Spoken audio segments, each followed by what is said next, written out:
All right, here we are. And tonight, bringing you the First Blood through Rambo 5 live discussion and stream. And I think Matt is ready, so let me link him up here.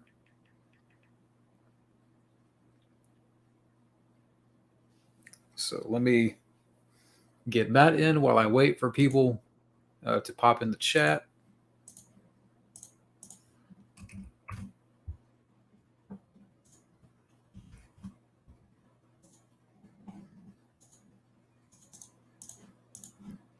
So yeah, let me get Matt in here.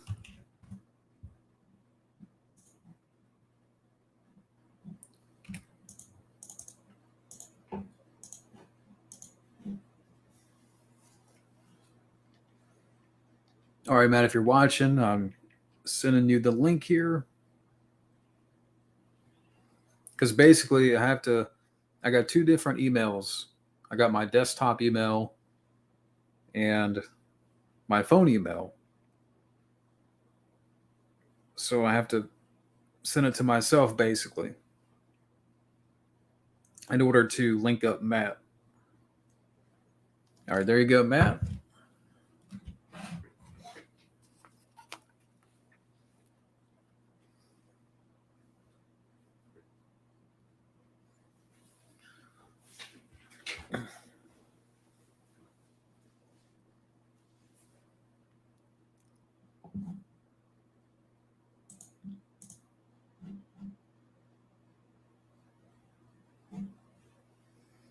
I got some water here.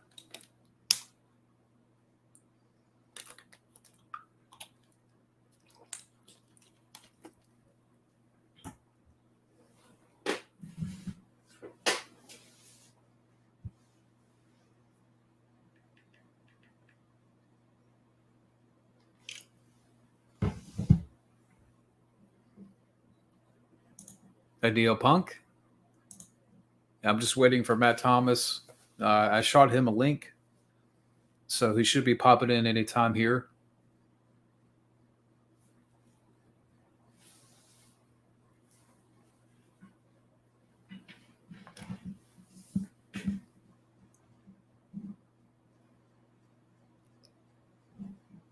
And we'll explain what happened last night too, because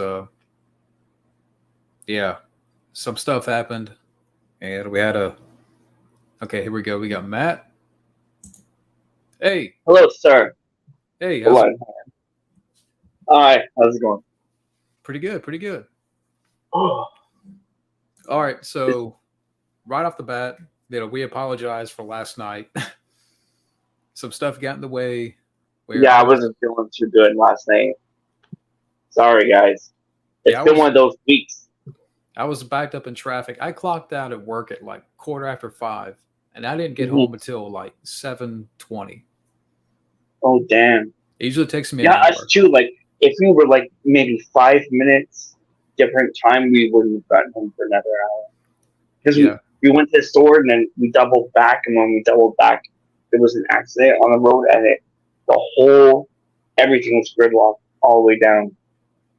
Yeah, I didn't see no accident. I mean, I didn't see it, but I saw like damaged cars being towed off, and I was going like 1 mile an hour for like a whole hour.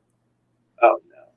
And when I got home, I had to hurry up and eat and get situated. And I know Matt wasn't feeling well, so yeah. I'm sorry, guys. So, but now we're here, and I almost was afraid that this wasn't going to happen because almost the entire day here, the internet was out. There was an outage on my end. I would have waited. Till tomorrow. So with all that being said, I mean, well, first off, and it's great timing that we're doing this because today is Sly's birthday. Happy birthday, son. 77. Now, what do you? You know what his birthday needs? What? More tunnels. 77 dugout tunnels. 77 tunnels, baby. He should go work for Elon Musk. building that underground highway thing. Maybe he can create some underground Twitter tunnels. Rambo versus Trap. Rambo versus. Yeah, 77. I mean, he's pretty much, he's closing in on 80. How does that make you feel, though? I mean, here's a guy that obviously an icon and all that good stuff, but we're getting to that area. What do you think of? I was going to ask, what do you think of Sly turning 77?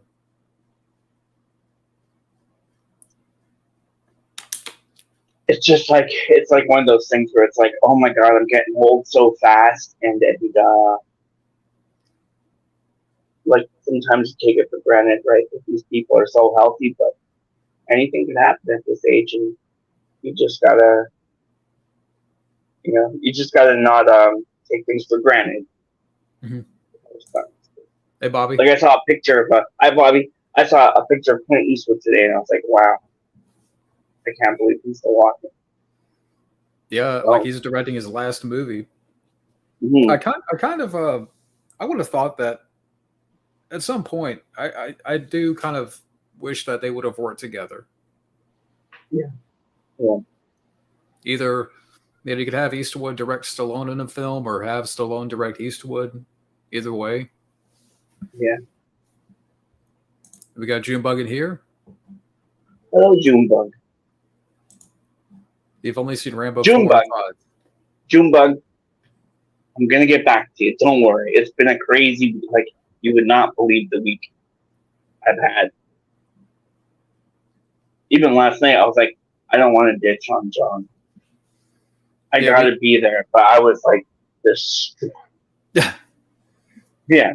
Yeah, we tried last night, and just to, me getting back late, and I know you weren't feeling well and all that good stuff, but I know what would make you feel well. The news that Allison Mack is out of prison. Wow. I picked a bad day to stop drinking. I really did. I had to mention that. Actually, I'm still drinking. Today's my last night drinking. But I'm glad I'm drinking, because that's horrible. Who's responsible for this? I don't know. I'm like, that's the first person I thought about when I saw that news that Allison Mack is getting out of prison. Like, I know I have to let Matt know at the top of the stream. I have to get his take, his 2 cents. Is she coming to Comic-Con? God, I hope not. Bad joke. But I was reading comments on Twitter. I know we haven't really got to the topic yet at hand, but I was reading comments on Twitter. People were saying, oh, she needs to go on Rosenbaum's podcast, like his podcast. No. He said that the last time he saw her, she was acting really crazy. Yeah. She went to his house, and I'm not sure about the whole story, because I only heard it one time, but she went to his house, took over his house, and had to kick them out. So, I don't know. I don't think I don't want to see that podcast. Yeah, I don't think that's going to happen anytime soon. Yeah, same here. Yeah, me too. But so getting to the topic at hand, and I don't know how long this is going to take, because it's going to take days. We'll see how long this takes. We're going to cover all 5 movies here, and all I did was pretty much on my end, and I'll kind of throughout pick Matt's brain here, because his knowledge is he's more knowledgeable in this area than I am, and I can admit that. You guys are the best. You guys, when I was hunting down stuff for Rambo, like when I first started Rambo Mania and I was hunting stuff down, you guys, if it wasn't for you guys, I think I wouldn't have been what's the word I want to use? You guys inspired me to really dig deep, even before I knew you guys. Like when I would just watch you guys on the internet, all of you collectively, So I got to hand it to you guys. Without you guys, don't think I'd be. I was going to mention too, before we dive into that, do you prefer the view to be like this, or do you want the jungle background here? Oh, that's pretty nice. And believe it or not, this is like a royalty free image of Vietnam jungle. Oh, it's very nice. So it's kind of fitting with the topic here. But Yeah.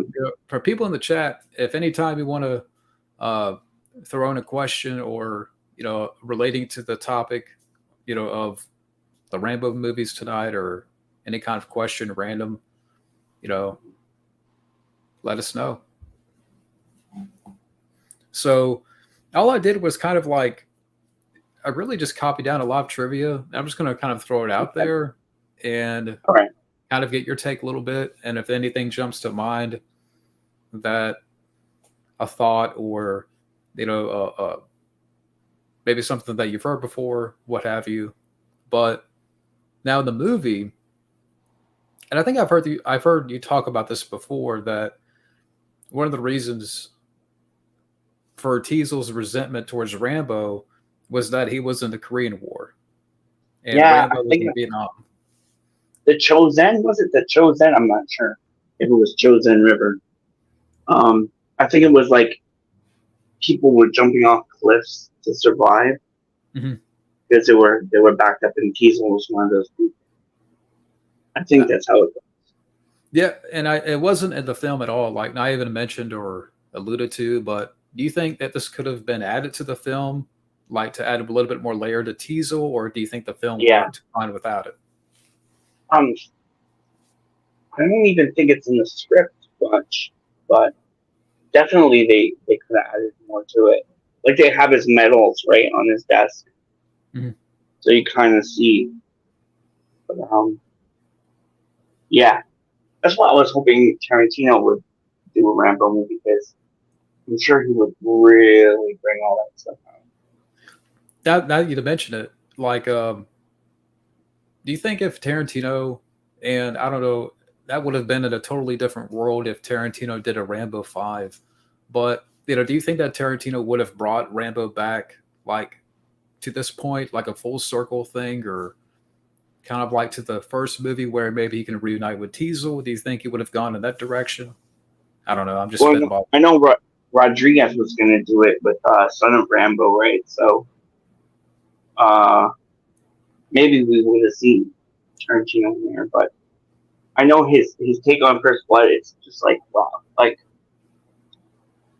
that would have been good, because Rambo, of course, probably would have died at the end. And there's so many things in that book that just are so Rambo that no one ever mentions. There's moments in that book that, I was going to say we probably would have gotten a 3-hour cut if Tarantino made it. Yeah, for sure. For sure.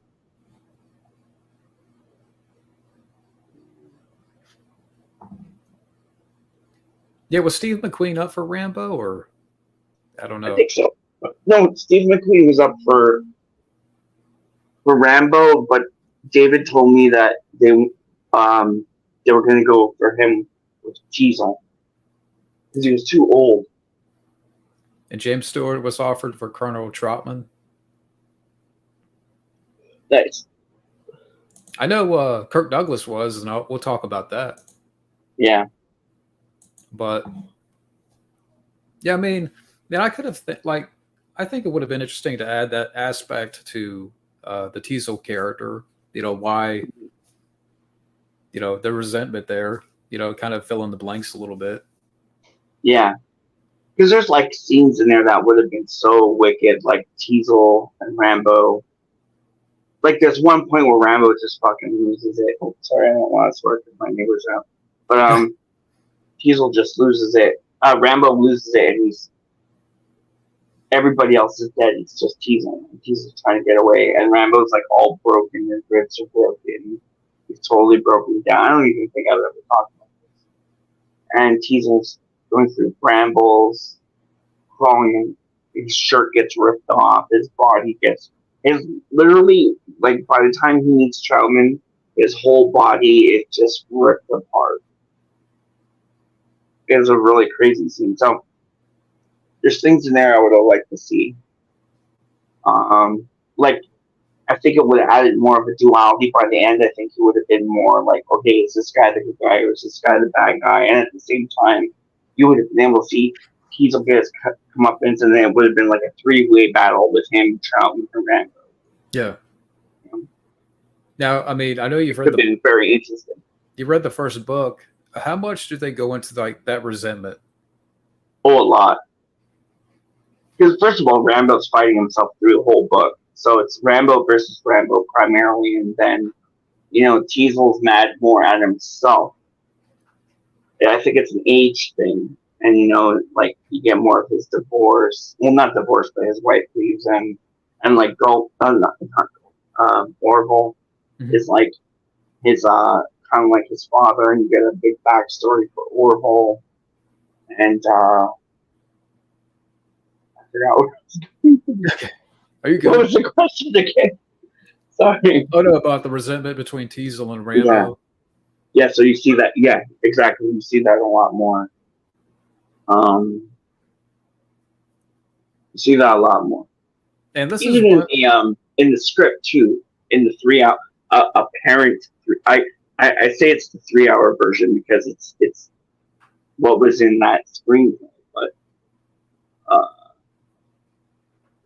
damn, you see a lot more of it. You see a lot like when Rambo's, like the scene where they try to set Rambo up and Troutman radio calls him, and he's in the cave. Mm-hmm. There's like a whole 10 minutes to that speech that Rambo gives in there that is not even in the movie. There's like Rambo tells him everything that's happened since the war till now, 7 years living off the land, right? Now they could have added that into the movie. Yeah. It makes a big difference. Well, I'll tell you that. It makes a big difference. You feel really... I think if Teasel, I kind of makes me wonder why Teasel wouldn't just say, okay, let's take him your way, Troutman. You know what I mean? It kind of, like, after hearing that kind of a thing, Teasel being a veteran himself, I would think he would maybe go along more with Troutman. But it goes to show you, like, both of them wanted to kill each other. So. Yeah. By the way, Wildman. Oh, no. Hurry up and go home. Wow. Okay. First Blood led the way for Man on the Edge movies. Mm-hmm. Yeah, definitely. Mm-hmm. And I was going to ask, too, kind of leading to the next question or point, whatever. I know you visited Hope more than once. How many times have you been there? No, just one time. Just one time? One time, yeah. I thought maybe... And it was wow. No, just one time. I got to go back, though, because the project that we worked on 2 projects out there. I was working on my own project, and they were, hi, Gary. They were working on, Mrs. Dennehy's son was working on another project. He asked me to come out and talk on the project, and so I got to go back for the premiere.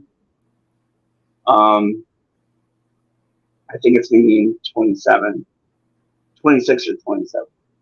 I was going to ask, like, because I have to admit, I'm jealous that you're able to go up there, the filming locations of First Blood, and how was that? Well, if I go back, I need a team to go back, so you're coming.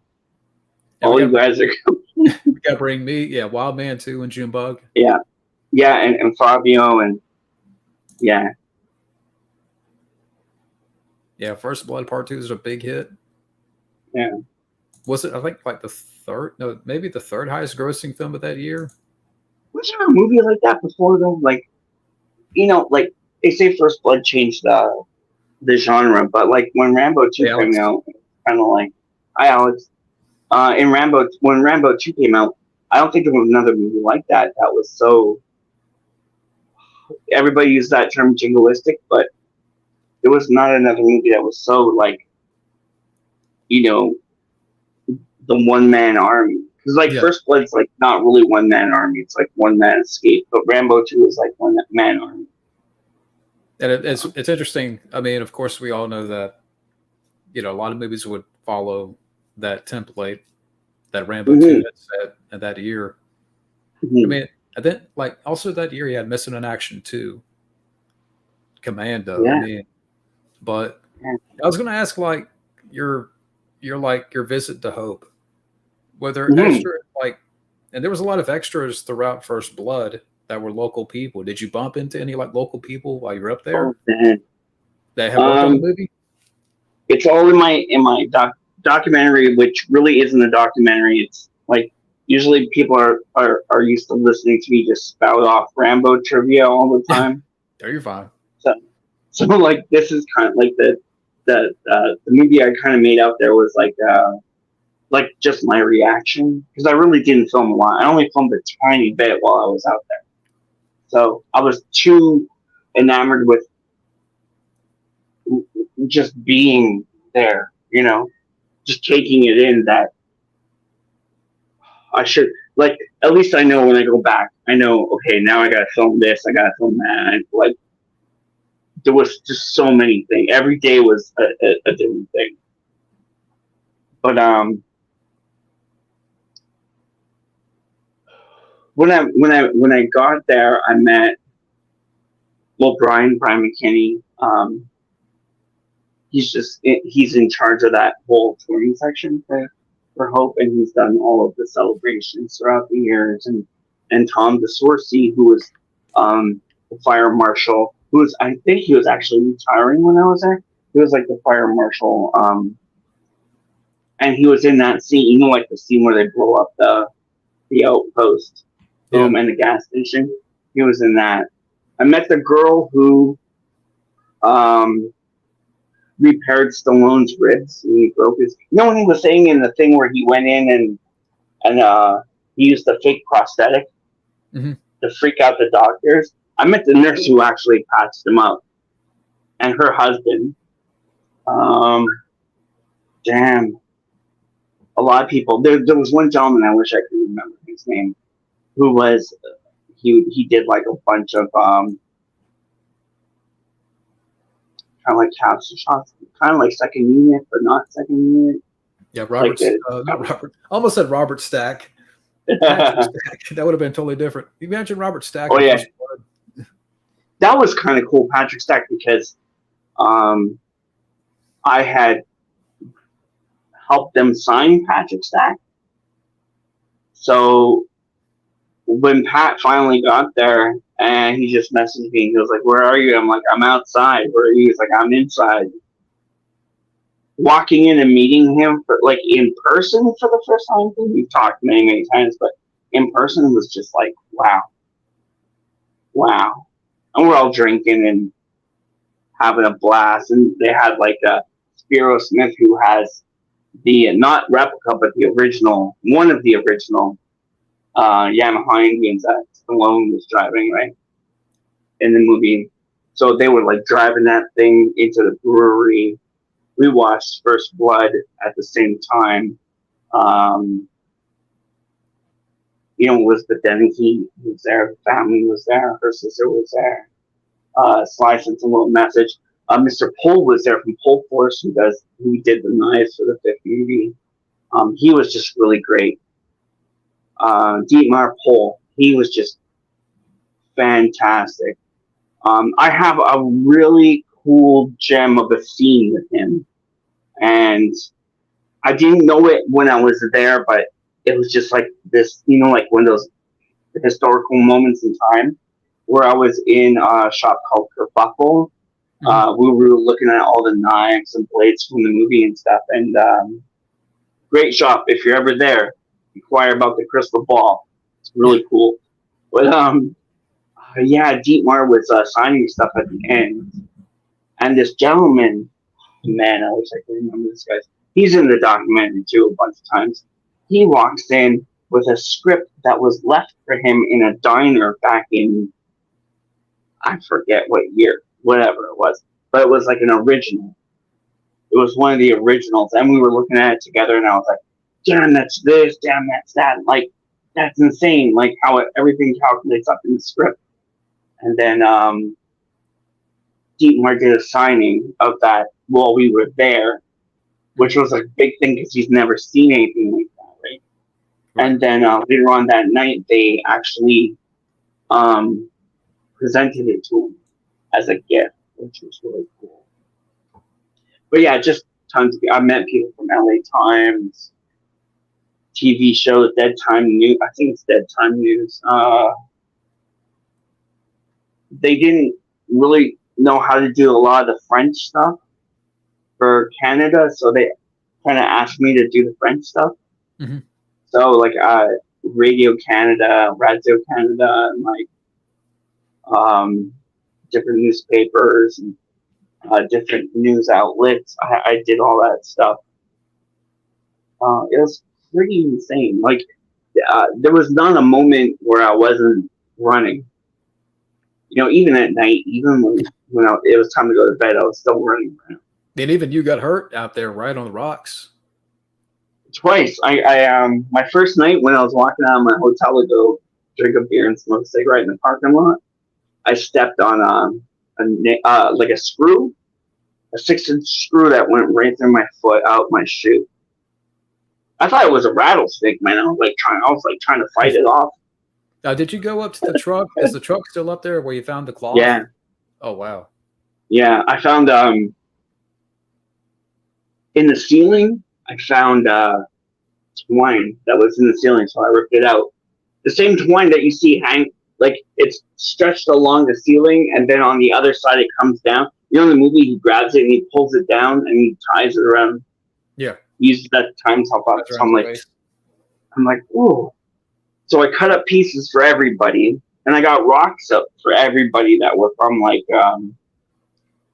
the scene where Teasel flips the car when he's running up the rocks. Mm-hmm. I just gotta mail them out. I'm just waiting because I'm waiting for Steven to send me autographs so I can add the autographs in there, and then I'm gonna mail them out to everybody. That's cool. I'm trying it's pretty cool. But to catch up with the comments here, Wildman says the original choices for Rambo, O'Neill, Hoffman, Pacino. Mm.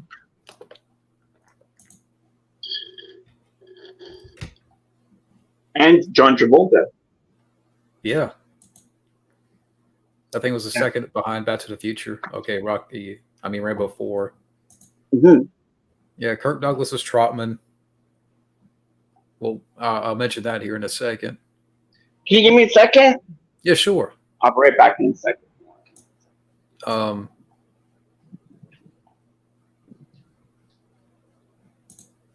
wish there was footage of Kirk Douglas as Trotman. Yeah, that would have been cool. I think from what I've doing research, I think he did 1 day of filming and then he quit.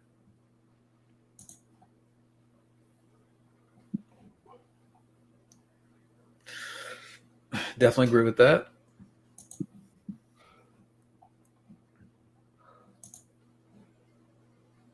Okay, you got t-shirts? That's cool.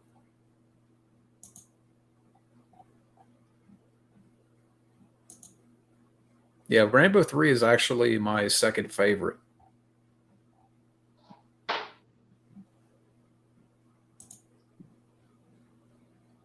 I'll ask Matt when he gets back about the cartoon.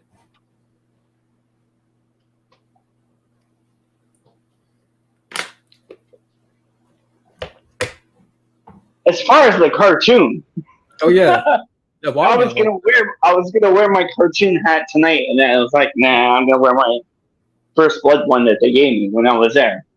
Oh, by the way, if you still want to talk about the cartoon, but look what we have in the chat. Oh, Jack. Yes, sir. Yes, sir. I'm working on those green room sessions from those episodes we did. Dude, Jack. Oh my goodness. The first cut totals in at 20 hours and 50 minutes or something like that. It's 5 episodes. Yeah. And he says that he sent us some information regarding some unmade Seagal movies. But those are cool. Yeah, I did see. I saw a little bit of the emails. I have to go through and read them. Like, spend a little time. But thank you so much, Jack. Jack's the best. Absolutely the best. I can't wait to get back to notes because there's so many. We should definitely do Resident Evil for Halloween. And before that, like this fall, we should do another one. I'd love to do Screaming Steel again. Yeah, that'd be cool. I mean, we got so much to get to. I mean, Rambo 3 is good too. Like Rambo 3, they only use like 40% of it in the movie. I was gonna ask, like, how would you rank the Rambo films? 1, 2, 3, 4. 1, 2, 3, 4, 5. Okay. Yeah, the fifth one's the worst. It's like the only known bad Rambo movie. My second favorite is actually the third one. I've come to like watching 3 again. I'm like, just something about it. Oh, I love 3. I really gravitate to that movie. Watching 3 on Oculus was that was a trip. Watching 2 on Oculus actually was a really big trip because this thing, like that scene where he's going to jump out of the plane. Mm-hmm. When he looks down the line at the light, it feels like you're in the plane. It's so cool. Yeah. It's so cool. Bobby says First Blood's great. Part 2 is awesome. 3 is his favorite. 4 is great. Yeah, the last 10 minutes of 5 is fun, but that's it. Yeah. Especially now that like what Jack was saying before, like getting to know like the other versions of it and hearing from amazing people like Bruce, like Pyramid Head and different people about how different it was.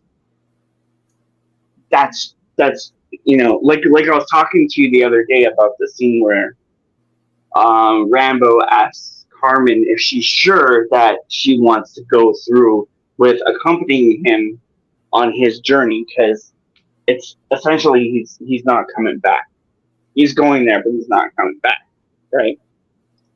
So she's like, yeah, and then he gives her the Rambo 4 knife, and he like paints her face with mud, and like does this whole Indian thing with her, like tribal warrior thing. And I was like, God damn, like there's so many great scenes from Rambo 5 that I don't, even if you were gonna, okay, we all know the script was leaked, right? But even so, it doesn't hold a candle to what could have been. Like, I really do think that they jumped the gun. It feels like every other kind of Rambo movie kind of feels like they jumped the gun and the tunnels. Yeah, like a 40 or 50%. And the border. Yeah. Like a 40 or 50% of the movie and a 40-50% of what could have been the movie. And this is like a 20% of the movie and like an 80% of what could have been the movie. And for such a crappy plot line, they cut the best stuff out. Yeah, like the best stuff. At the plot line, it was just like, a $3 action movie at Walmart. Yeah. Yeah. But I'm sorry. Let me see the comments here. Rainbow 4 is great. Yeah, Rainbow 5 is forgettable. Like they could have done a borderline with it. They could have done that. It's the kind of the same. They could have done it, but like, and it had way better, like the speech Rambo gives. Like the building's burning down around him. He's giving that speech like, "You tell him I'm coming," and you got Teasel in there, and you got like, like it could have been. It's weird because like when I watch Rambo 5 now, it's like in my head, this is a part 6 that's already done somewhere out there. Mm-hmm. Like I can't watch it now without feeling like it's only half a movie, because the other stuff that they had planned was so oh my god, just so epic that it feels like it should have been a 2-part movie. And it's sad because we probably won't even ever see the rest of what they wanted to do. And especially with Brian Denny, we'll never see that. Yeah, I mean, I kind of wish that. I mean, I want to talk more about Rambo 5, but back to First Blood real quick. Like, we've always heard about the 3-hour cut, and that Sly was fearing that it was going to kill his career, and he was. I think he didn't destroy that cut, but the producers had to trim it down, like really trim down the 3-hour version. Do you know what that cut consists of, or have any I heard idea? it was more.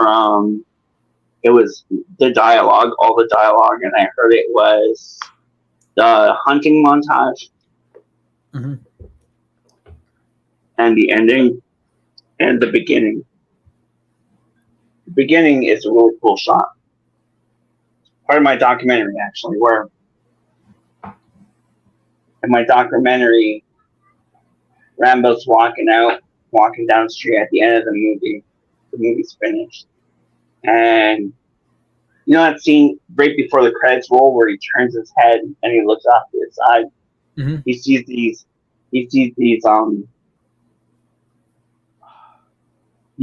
like soldiers who are in this truck, and they're all terrified of him. But at the beginning of the script, when he's going to Delmar's house, they pass him on the road and they're all spitting on him, calling him names. Oh, so that was in the supposed 3-hour cut? Well, I don't know about the 3-hour cut, but it was definitely in many of the scripts, and it was kind of like a complete 360 moment. It was really beautiful. Like, it's weird because we never saw that, but it's like one of those things where you're like, wow, like that would have been a really cool deleted scene because it brings everything, completely 360. Yeah, because you mentioned in this, monologue about that, and but I wish. I mean, by now, I'm sure that 3-hour cut. I mean, it's pretty much long gone. I mean, we're never gonna see that, unfortunately. I don't know what happened to it. I don't know. I think it was Ted Concha told me that they would never. Stallone would have never been able to buy it. He wasn't that rich yet. Even for a low budget movie like that, he wouldn't have been able to afford it. And if he did afford it, it would have decimated his. Hey, Kevin. His net worth at the time. Hi, Kevin. And a lot of people say that there were reshoots of that ending, and it's not true. They reshot at the same day as they filmed it. Which, like when I met him, that's the only time I've ever heard that. And I don't know if I wrote this down, but this is something I've always thought about in regards to that alternate ending. If that ending had took place and Rambo dies, like, how different things would have been for Stallone, his career? Do you think it would have been like he would have been offered more serious parts because of the way that film ended, or First Blood? And I mean, how things would have been different? Do you think how things would have definitely different? Definitely different. Definitely. It would have been weird, though. I mean, I see him getting more like general rated roles, not the Rocky. I can imagine him still doing the Rocky movies, but I wonder because people like that type of ending, I guess, more where it's more serious, deep, or whatever. So, do you think he would have been offered more serious roles, like, or? I think it's possible. I think, yeah. He would, like, was it Sheen told him, you would have lost all your money, but artistically you would. Yeah. And I was going to ask about the book because I also kind of copy down here how in the book he's more, like he kills a lot of people. I don't know the exact body count, but the book he's more intense, he's more savage. but they needed to make it more human here with the first movie. How things would have been like, okay, do you think it, how do you think, okay, let me try to rephrase the question here. I was thinking about the previous question and I got jumbled here. How different things would have been if they were more accurate to the book? Oh, definitely different. I don't think you would have liked either character. I think both of them would have been. You hated both of them, but you're so disgusted that you can't turn away. Yeah. I think it would have been that. Definitely. 50 minutes. Wow. But you can't just imagine, though. And you know what, Jack? You know what's crazy about that is I didn't know this when I was there. They found out like maybe a week after I got home, and Mr. Hardy called me to tell me this. But he said that the space we were at, which was like at the top of a hill, he said that and we were kind of at the mine where the mine thing was filmed, and it was a small area, but we were walking around and so we were like, is that where he jumps off the tree? Is that where he like gets the boar? Is that where the scarecrow is? Is that? And we're like walking around, and then we found out later on that they filmed everything there. So it was just tricks of the camera looking this way, the camera looking that way. But imagine not filming 50 minutes of footage in like a parking lot. An area the size of a parking is pretty amazing. But I was just thinking, like, can you imagine 50 minutes of Stallone just hunting down or maiming these, the cops? Yeah. I'd watch it. I don't care. I don't care. Yeah, give me that longer cut. Yeah, I'd definitely watch it. There was also a lot more flashback footage. Yeah. Some of those scenes are amazing too, where like Rambo's like laying on the ground next to the tree and the chopper's coming down and they're gonna shoot him, they try to shoot him against the tree. Yes, flashbacks to Vietnam when there's a helicopter coming down and he has to like wrap around the tree to fire. He's having flashbacks to that. And that's what makes him throw the rock. Oh, and that scene where Galt is in a helicopter? Okay. Yeah. There's a whole bunch of scenes like that. And there's more people in the script too. There's more Baker team members, Zach, and there's another one. I always forget who it is, but there's two. There's two different people.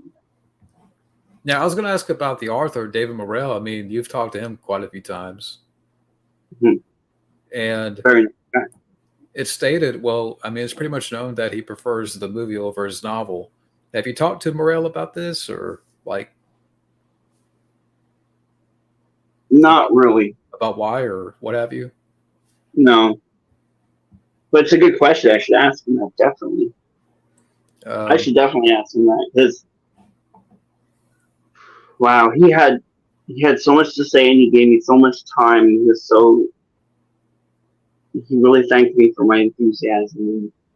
It was really nice to see someone who loves what he does, and at the same time, it's to be able to pick the brain of not only the person who wrote the first movie, but in essence wrote the trilogy. To go into all those different sorts of cavities to see where the character was going to go in so many different ways, and also in the ways that it went, that was really cool because it just every time I had a question or every time he had an answer, I just had another question. It was like you go in saying, okay, I'm going to ask these questions, but the first question just spirals you off into like 100 different questions. Is he still writing? I believe so, yes. Jim Buck says we need to go find that cut. Yeah, I want to find that cut. There's some deleted scenes from where it was best left out. Really? Yeah. Was it Owl? No, to the owl. Take that, you fucking foul owl. So would he have killed an owl in the movie instead of a hog? I think so. Okay. But the hog, I like the hog. Yeah, the pig. Yeah, I like that. And to mention, well, I mean, earlier, I think it was Wildman or Junebug that mentioned about Kirk Douglas, and he had only 1 day of filming, and then he quit. And the reason why is because he wanted the film to be more accurate to the book, especially the ending. He wanted to be the hero. He wanted to do no work and take all the credit. That's what he wanted. I was going to ask her, what are your thoughts on that and Kirk Douglas almost being Troutman? I'm glad it didn't happen, honestly.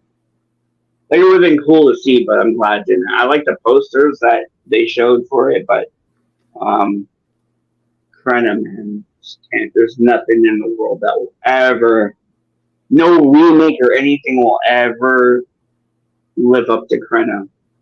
And the mystery of Krenna, because they don't fucking talk about him after the third movie. So there's this mystery it's like the briefcase in Pulp Fiction, you know, like, it's beautiful, but you just don't know what it is. And on that note, I didn't know this until I think I wrote it down in my notes here when we get to Rambo 4. But apparently there was a scene that was taken out of Rambo 4 where Rambo visits the grave of Troutman. Did you know that? I want to see that fucking scene. Did you know that? No, not even. No. And I did get that message. Who sent you this message? Kevin. I love it, Kevin. Send me the message. I hear about this. I'm intrigued now. That was in the trivia for Rambo 4. I think I wrote it down, but Al Pacino was offered for the role of Rambo, but he wanted Rambo to be more of a madman, and that was rejected. Yeah, we did that one with Jack, remember, where Al Pacino killed everybody in town or something like that. How do you think Pacino would have done? Crazy. Just crazy. Because, like, I think of what Jack sent us, and I think of, like, how it would have looked, and, like, get that coked up, hopping around version of Pacino, like that. I think Pacino, if he would have played Rambo, he definitely would have died at the end of the film. Yeah, for sure. But that one was cool because wasn't it that one that had like Teasel and Hackman with the same character or something? But here's a message from Jack.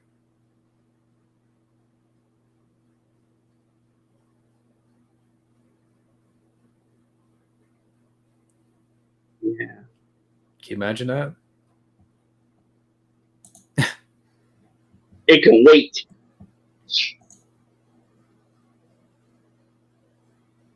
I still have to watch a short film. I'm gonna watch it again. I'm gonna review it at some point. I want to do like a whole Wildman review series where I like just look at all Wildman's TikToks and different projects, like the Catch a Wolf and Better Than One and everything. I just review them all.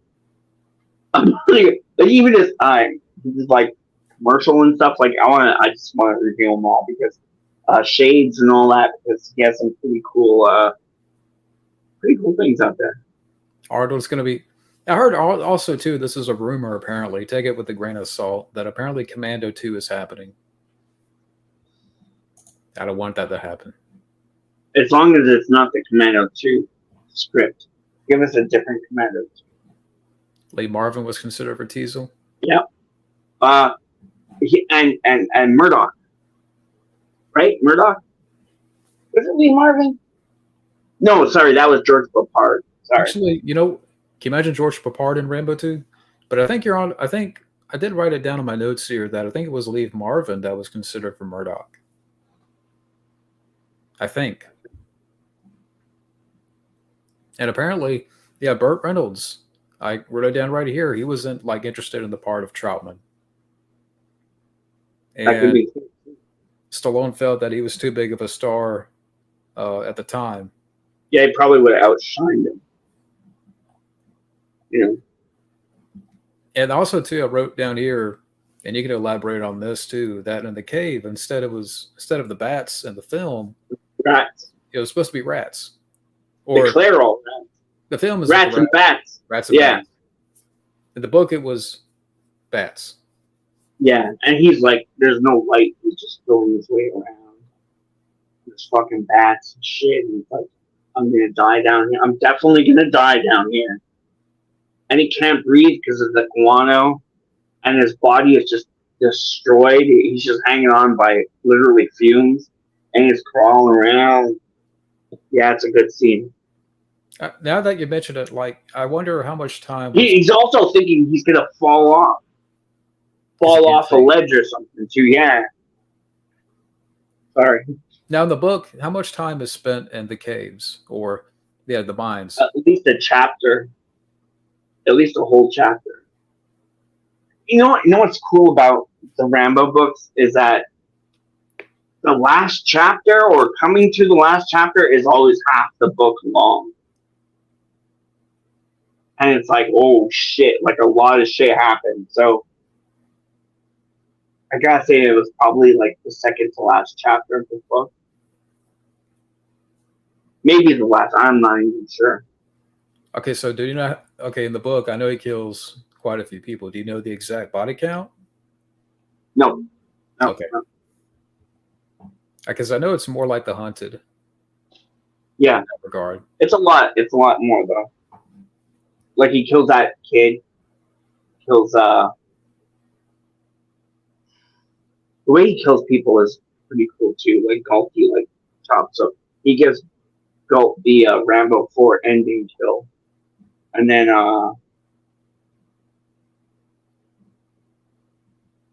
like the dogs.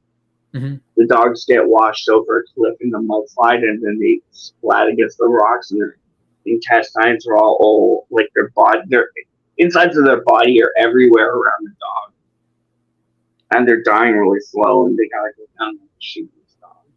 Now, before I get to the comments here, was the character of Galt in the book, and did he die in that way? He got chopped open with a razor. The razor they shave him with, he chops Galt's stomach open. Wow. And Galt's like looking down at his hands, and his guts are coming out between his fingers like inner tubes.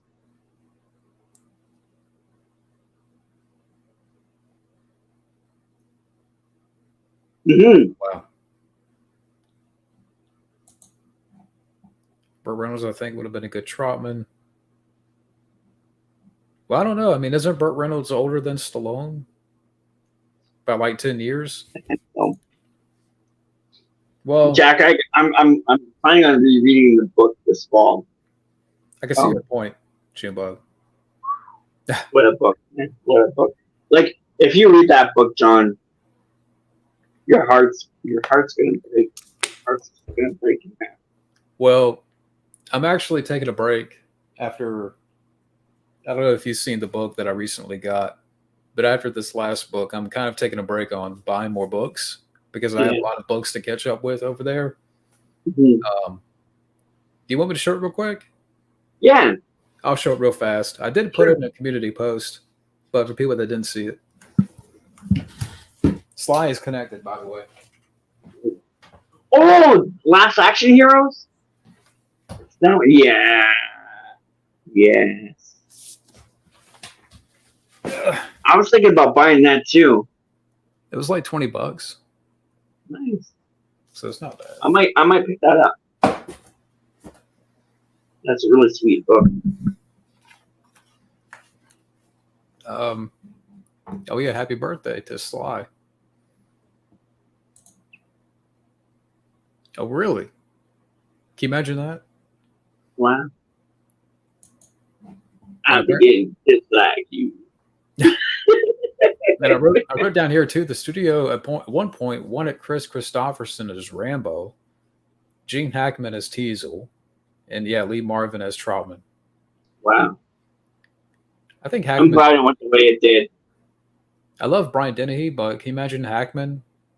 Yeah. And Stallone. Like when I was reading the book, I was thinking about like a Michael Parks playing Teasel. That would be it's kind of if to me that it felt like a good fit. Well, believe it or not, today I rewatched Rhinestone, which I can't defend, but I will say Tim Tomerson, I think him and Sly should have done a film back in the day. Like, I thought they have kind of a decent chemistry. Like, can you imagine Tim Tomerson as Teasel? Which one's Ted Thomas? Yeah, Tim Tomerson's in Rhinestone. Oh my god, I haven't seen her since I was a kid. Maybe that's a good thing. Yeah, maybe. Hey, DJ. Good, DJ. How are things with you? Oh yeah, here's another thing too that I know you've mentioned before, but apparently sometime after First Blood, Stallone and Teddy Kochoff were involved in a film project called The Base. And yeah, Jack was telling us about that. Well, it was in the trivia for First Blood, and if you want to share more about that here, or yeah, I think they were writing it. They were working on the base at the time, writing the base. You know what's weird is like when I was watching an interview for I want to say it's Guardians of the Galaxy, where Stallone and Kurt Russell were talking, and he was saying like, "Oh, this is a number of parts I wrote for Kurt." Shit, what is that? Arnold too. He has one like that. Mm-hmm. I have to go back and find that. Well, the only information that I got right here is that it was based on the screenplay by David Webb and David Webb Peoples. It was written in '83. Stallone left. Eastwood was involved for a little bit. Then he left. Then it was canceled. And it was moved between various studios for the next 15 years. It eventually was rewritten into Soldier with Kurt Russell. But that's the cliff note. It was Tango and Cash, not Dogs and Cats. Not Guardians of the Galaxy. It was Tango and Cash. It was okay. So the last thing that I have on First Blood here that I kind of like written down, that it was later estimated that there were 18 versions of the script, and a writer who turned down the job was John Milius, and he was approached in the late '70s. Have you heard this before, or? I forget the notes exactly, but I know we did this one where we went through every single script, right? At some point, I just don't remember who is tied to which script, but I think people can find that if they look up your episode, your First Blood episode.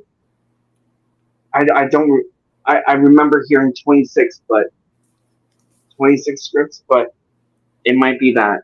Maybe I don't know if 26 scripts includes the book.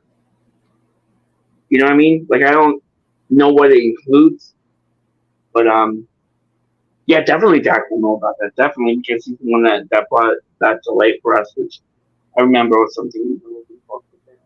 Yeah, Jack, if you're still in the chat, you can hit us on that one. Now, before I move on to Rambo 2, is there anything that you want to mention that I haven't mentioned here with First Blood, or anything that comes to mind? If there's a 45th Rambo Celebration, be there, because it will probably be the last one. And you'll never get to see a Rambo Celebration again as long as you live.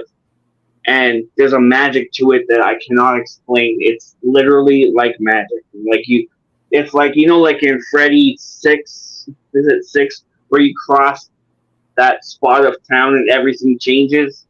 Mm-hmm. It's like that. As soon as you pass that area where Sly's walking up as soon as you pass that, it's like just something goes off, and it's just complete. It's like being in Wonderland or something. Yeah, and everything is so small. I still want to go to Hope. You got to buy me tickets. Let me know, man. I'll go with you. Yeah, I'll go with you. I'll get you guys some discount tickets if I can. The Rockford Files, I've never seen. Have you? No. John Milius would have been really good. Yeah, I mean, I don't know what more I can add to First Blood. I mean, it's a classic movie. It's my number one favorite of the series. Yeah. You know what's awesome about First Blood? We talk about it so much, and every time we have something new. I mean, we didn't even mention or talk about Jerry Goldsmith's score. Yeah. You know, which is a great Yeah. score. There's another problem with Rambo 5. I just think they should have left the score alone. Like, I like Brian Tyler, but I'm not a big fan of Brian Tyler Rambo, but I kind of am because the Rambo 4 kind of goes off into other movies, other movie script, other movie soundtracks, like Baba Hotep and Something the Children or whatever it was called. And you can kind of, it has a heart tug to it, But I wish they would have just paid for the Goldsmith license. I even felt like, as much as I love his score for Rambo 4, Brian Tyler, for the fifth one, it just seems like, it's not as impactful. Like, I would think that if you're making a Rambo movie and you don't have Jerry Goldsmith, you would, first of all, you would pay the royalty to have Jerry Goldsmith music, and then you would remix that Jerry Goldsmith music to sound like new music. Mm-hmm. But I guess they just don't think it. Especially not with Rambo 5. They definitely did not think far ahead at all. Yeah, Rambo 5 was... If I'm not... here's what Jack says about the body count. If I'm not mistaken, John Rambo's body count in the original First Blood novel includes 10 Teasel's deputies shot down, helicopter pilot 11, 200, 13. Rambo runs into the woods and has 13. So 13? And those two people at the end have a close call when he's going between the houses and they're looking for him. I think they have a close call, and he's throwing dynamite everywhere. But I don't think anyone gets killed because it's in the middle of the night and everything's closed. Would the owl count as 14?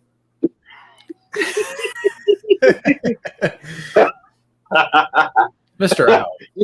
My favorite kill in the book is when Rambo's flashing back to his graduation, to like graduating, and they have to run into a field of animals and fucking slaughter them with their knives and crawl into their bodies and make it look like it was something that was destroyed, a place that was destroyed. So the DC just rolls over them and doesn't think anything of it, but they're all like in the animals and like mm-hmm. fucking disgusting scene. But like, it goes to show you the psychology. Teasel's kind of there, like walking on a silent leg, like the enemy will, give you 30 minutes, I'll give you 15 to get it done. And it's kind of like he lets them cry because he knows what it was like for him to lose that innocence. Oh, there's so many great fucking scenes in that book. So many great scenes. That's the next book. As soon as I do a lot of catching up on my reading, I definitely want to pick up the novel. I will send you the new version. If you buy like the First Blood novel, I will send you all. I'll send it anyway, but I'm gonna send like all the extra. There's like 100 extra pages. I'll send you all that. Okay. And there's 2 and 3 also that have like a bunch of stuff. I'll send you all that too. And if people wondering, there's a new Rambo David Morrell story that came out with Lee Child, but it's not really Rambo. But it's Rambo. But yeah, I definitely want to read the book. And if people wondering if I'm not really adding as much to the discussion here, then I'm kind of picking off Matt's brain more because, like I said, I mean, he knows a whole lot more than I do when it comes to, reading the books and all the unproduced alternate. I love your form of what? pitching. I love your form of interview. I'm trying. Yeah. Very good. But moving on to First Blood Part 2. Oh, can I just say one more thing? That Yeah, go ahead. Yeah. Zachary Oberzon sent me a version of his stage play, First Blood stage play. With, if anybody knows, Zachary Oberzon remade First Blood the book in his apartment, and it's fan-fucking-tastic. I mean, like, when you look at the amount of work that went into this thing, you're kind of like, wow, like, how the fuck did this guy do it? But amazing. I tried actually looking at that today, and I couldn't open the file, so I was like, okay, I'll save it for next time we get together, because I thought that this will probably be a two-parter. So, I can't wait to share that with you guys, because Zachary is so, wow. Just, the way he looks at everything is such a breath of fresh air when it comes to filmmaking. I'm surprised he's not making movies, honestly. Like, he's really, really, really good. A really nice guy, too. I'll have to check that out. But yeah, if anybody in the chat here, like I said, hasn't any, I mean, we're moving on to Rambo 2 now. So now, I guess jumping right into some of the trivia information here with Rambo 2. Now, first off, rewatching these movies again, I would say, as much as I love Rambo 2, Rambo 3 is probably my second favorite. I mentioned that earlier. It's This guy. Yeah, First Blood's a great movie. Classic. I mean, we just spent, 50 minutes just talking about that. Yeah. Okay, so, Cameron claims he only wrote the first draft of the script. Stallone made a lot of changes to it.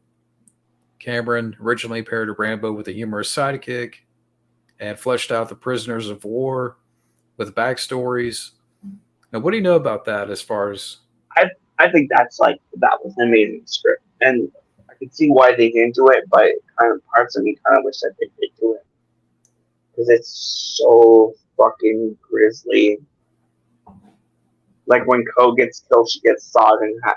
She gets sawed to dust with a fucking minigun, like a Gatling gun, and she's like only half her body's there, and Rambo's carrying half her body to, like, puts it in the shrine, just like that big Buddha shrine, puts it in the arms of the big Buddha shrine. Fuck, that's a mess. Ko's a badass now. She's like shoots people in the face. It's really good. And John Travolta is amazing in that too. Yeah, like he was up for the sidekick role in this alternate version. Yeah. Rambo would have looked completely different. He was all camouflaged, and it looked like a spirit of some sort, like a evil spirit. Is there any thing to that sidekick character that, I mean, they kind of mentioned that, he would have been more like a humorous sidekick. So basically it would have been like a buddy movie. Yeah. Yeah, but they don't really become buddies till the end. But it's pretty good, because Rambo doesn't like him. Like, fuck. Like, Rambo ties him to a fucking chair when he first meets him. And Troutman comes in, and he's like, oh, this is the mission, whatever. And Rambo's like, can we just leave him tied to the fucking chair? Oh, Scott, like weird things like that. Scott is asking real quick, do you think Teasel lived or died?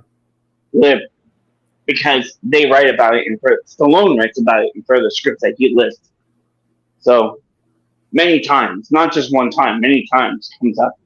And then the original, I want to say the original version of Rambo 5, that was actually Rambo 4, Teasel and Rambo have a final showdown. So that was pretty cool. I'll be right back, okay? 2 seconds. Okay. I'll be right back. Not a problem. I recommend reading the novels of the second and third Rambo film. Novelization of Rambo 3 alone is incredible. All right, I'll definitely have to do that, Jack. Thank you. Now, there's not a lot of info here, by the way, that I kind of copied down Rambo 2.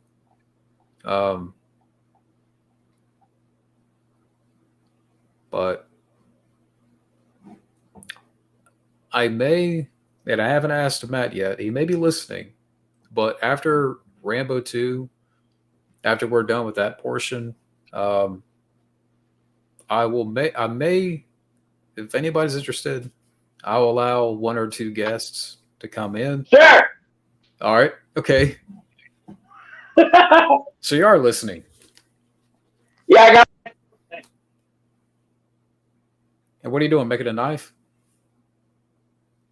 Are you trying to cook an owl? Hold on. Rambo My style? headphone died. Hold on. Yeah.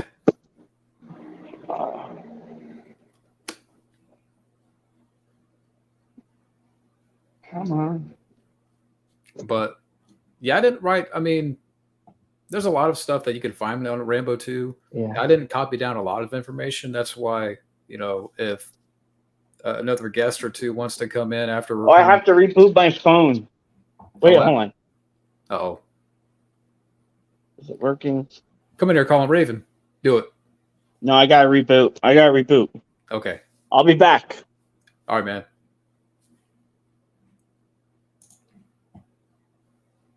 Kevin Gerard wrote the first version of the script for sequel. That's interesting. I don't know if Second Blood would have worked as a title, but yeah.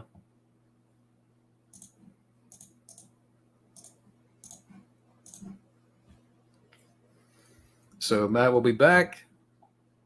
Now, like I said, I didn't write down a lot of info here on Rambo 2.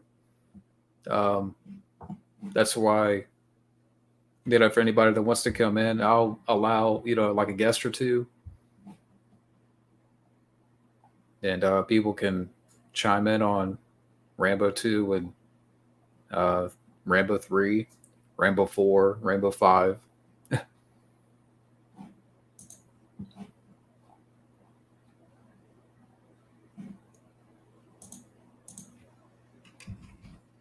But while we wait for Matt to come back, if anybody has any questions they want to ask regarding Rambo or a random question,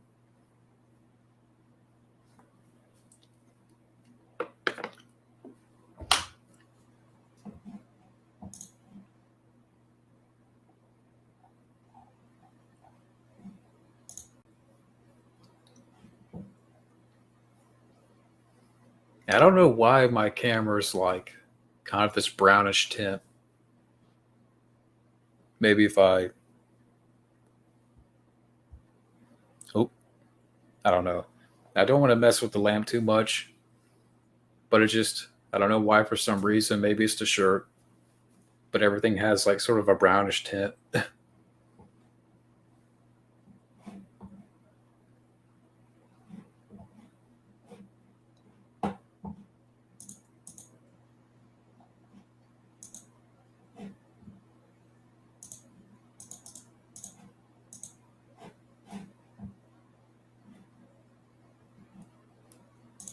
All right, here we go. We got Matt. Rambo got me fucked. Yeah.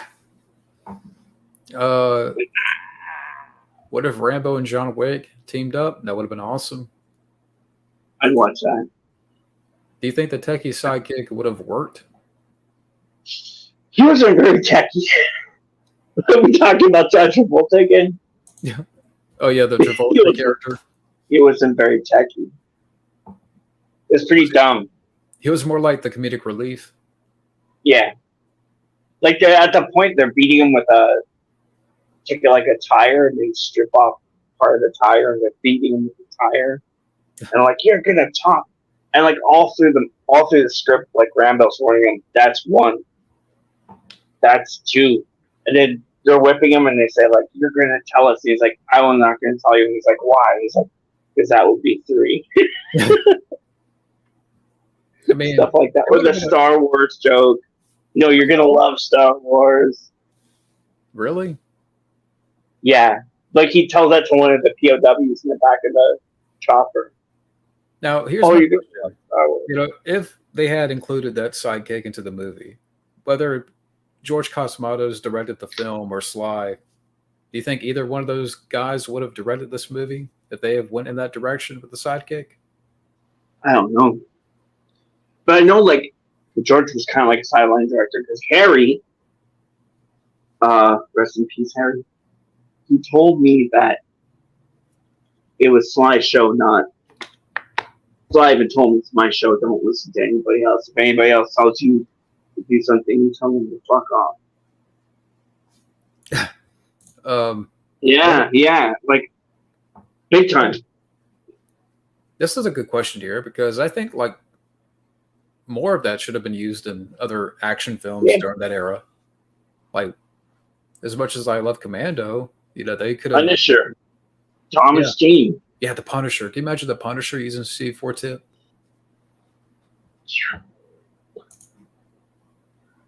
And he did bring it. I was thinking about that today. Like, I was literally thinking about that today. Like, when Rambo is prepping the box, and he opens the box of explosive, and he's got like 6. I want to say 6 in there, and he closes the box. Did he have 2 boxes, or did you know what I mean? Because I'm sure he fires off more than 6 explosive arrows. I don't know. I kind of wish that those were in Rambo 3 a bit more. I mean, he kills the helicopter with the C4 tip, but rewatching it again, I'm like, man, they could have used more of that in the film because he doesn't use it that much in the third film, right? Only at the end. Okay. Really, I think. Yeah. Because in Rambo 2 in the script, he has a crossbow, not a bow and arrow. I'm pretty sure it's a crossbow. And it's a detonator. Like, it shoots the arrow and then detonates the explosion. Okay. There's pictures of it, actually. There's pictures of Rambo with all the weapons from the James Cameron version online. He has a black ripped shirt. People have probably seen this before. He has a ripped black shirt with a black headband. Oh, really? Yeah. It has him showcasing each weapon from the James Cameron script. Now, I know I see your question, Scotty. Now, real quick, I have to ask, what other weapons? There was like the machine gun, the AK, the what do you call that thing? The cross. It was like a crossbow gun. Hold on. The knives, the M60. Is that what? I'm not sure if that's the M60. Yeah, there you can find it. If you type in like Stallone wardrobe Rambo 2, you'll see it. He's like all in black. Okay. It kind of looks like the cover of the movie, but each one with a different weapon. That would have been cool though. Mm-hmm. And by the way, it says right here. Wait, let me see. Yeah, Stallone didn't like the sidekick role. Oh, and the dragon gun, the minigun, the Black & Decker. I don't think they have a picture of him with it, but there's that weapon too that he uses. It's like the gun from Terminator 2 that Arnold uses to shoot out the window. Mm-hmm. That's in there. I would have loved to have seen that. Yeah. And I found this out recently, kind of moving on to the next point here.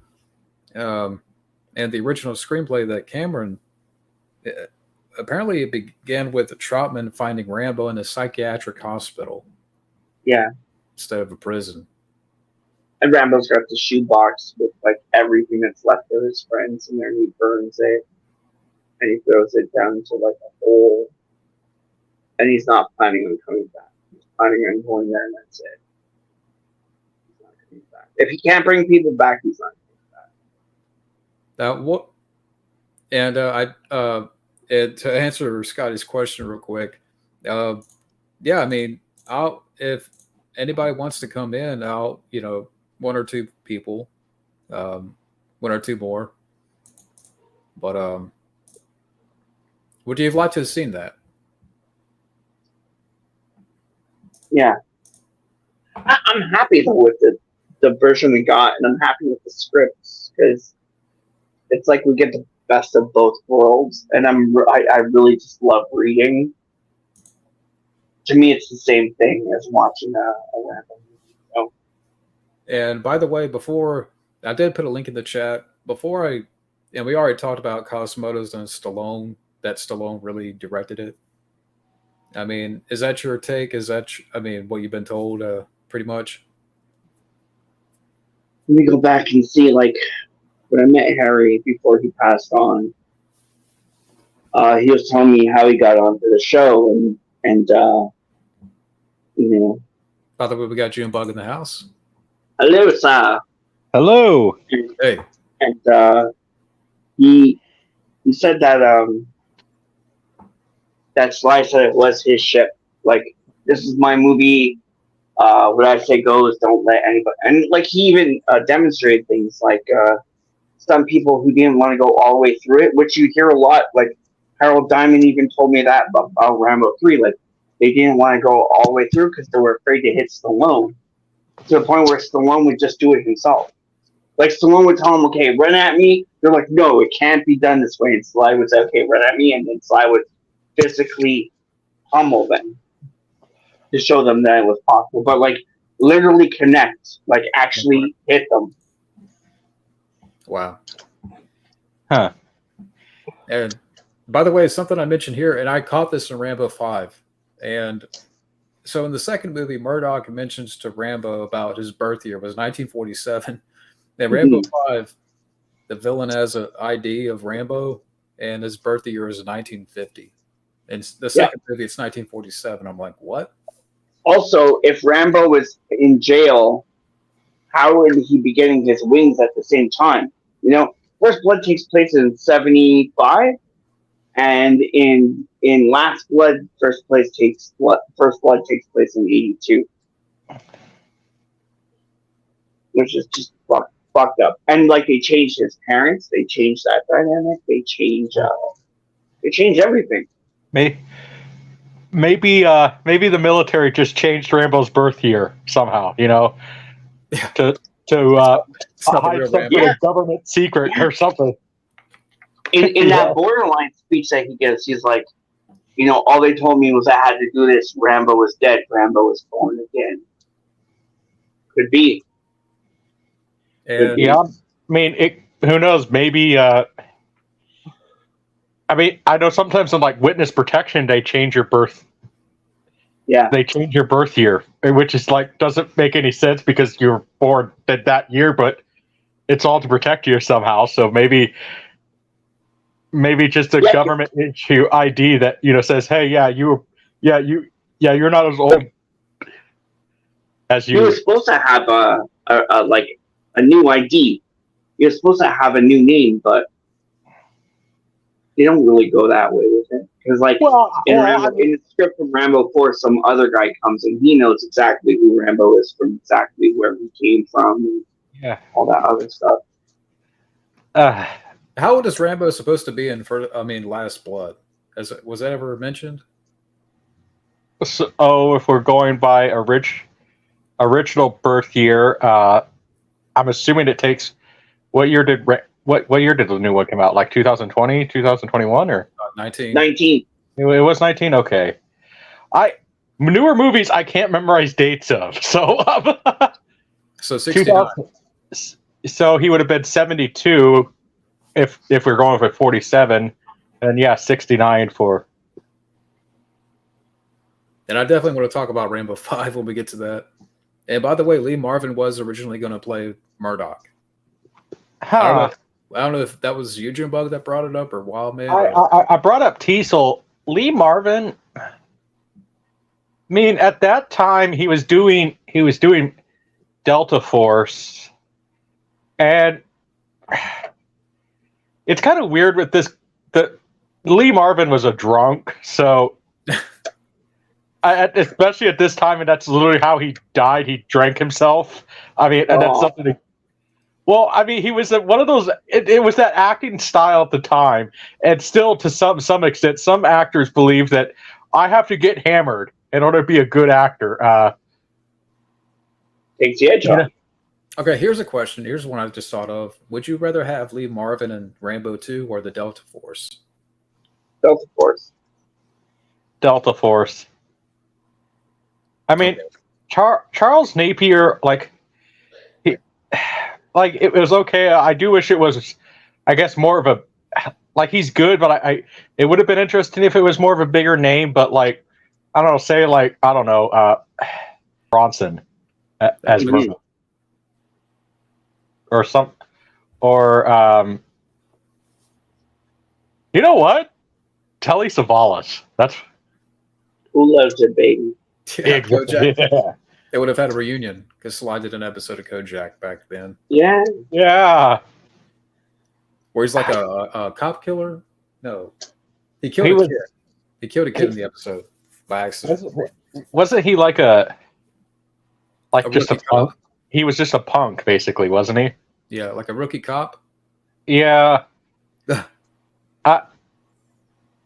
I love Stallone, but you watch some of his early movies. It's like I don't think it was really till Rocky where because he actually had to fight for it. I don't think he really was a.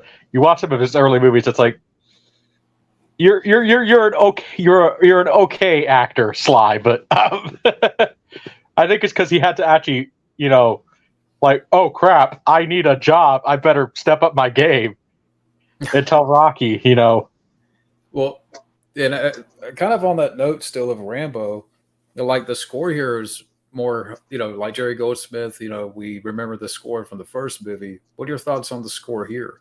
Oh yeah. Yeah. That scene where Rambo is running through that little shanty town.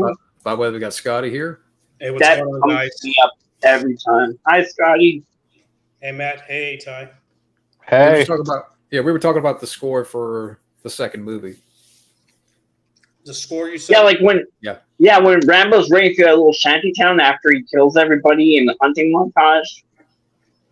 That scene, I don't know what it is about that scene, the music, but man, that is like my favorite piece of music. That like every time I see that, I'm ready to kill a bunch of Russians. every time I hear that fucking song, I'm ready to go to Vietnam. I'm like, let's go. You hear that? He wants to kill the Russians to save Ukraine, right? Yeah. I'm just fed up of everybody dying. Um, I'm just fed up of that.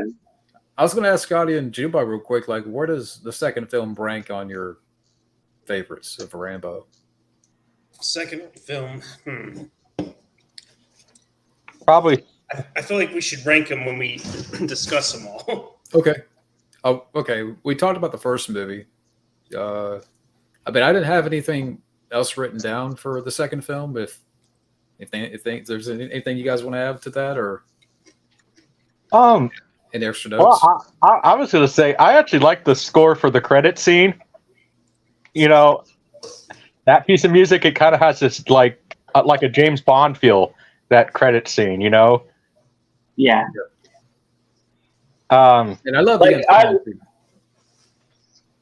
I wish that maybe they actually had an actual song or something to go with it, but I'll just say this about the second film. I would definitely put it in my top 3 Rambo films. Yeah. Yeah, definitely. My camera is so weird. It's like on that side of the phone. Yeah. I would probably say number 2. Yeah. So two's at 2. Yeah. It's my Rambo 2. Check that out. I got that knife. Gotcha. It's on the bottom. It has matches or something. Compass. Yeah. Yep. Yeah. It's got screwdrivers on it, like over here. Saw blade. Yeah, it's my baby. Yeah, I guess we can move on to Rambo 3. Which, watching that again, I would say that for me, that's my second favorite. And I think it's highly underrated. I don't know. What do you guys feel about that? Or what do you guys' thoughts on Rambo 3? Oh, okay. Jim Bug has one too. Look at that. Oh, hold on. I'm coming back. Hold on. Actual military issue. It's my uncle's. He was a Marine. I got a steak knife. Does that count?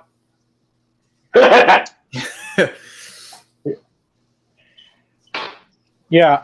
My uncle said I could have it. So Yeah, all I got is a steak knife here. I don't know. I think it was for a steak.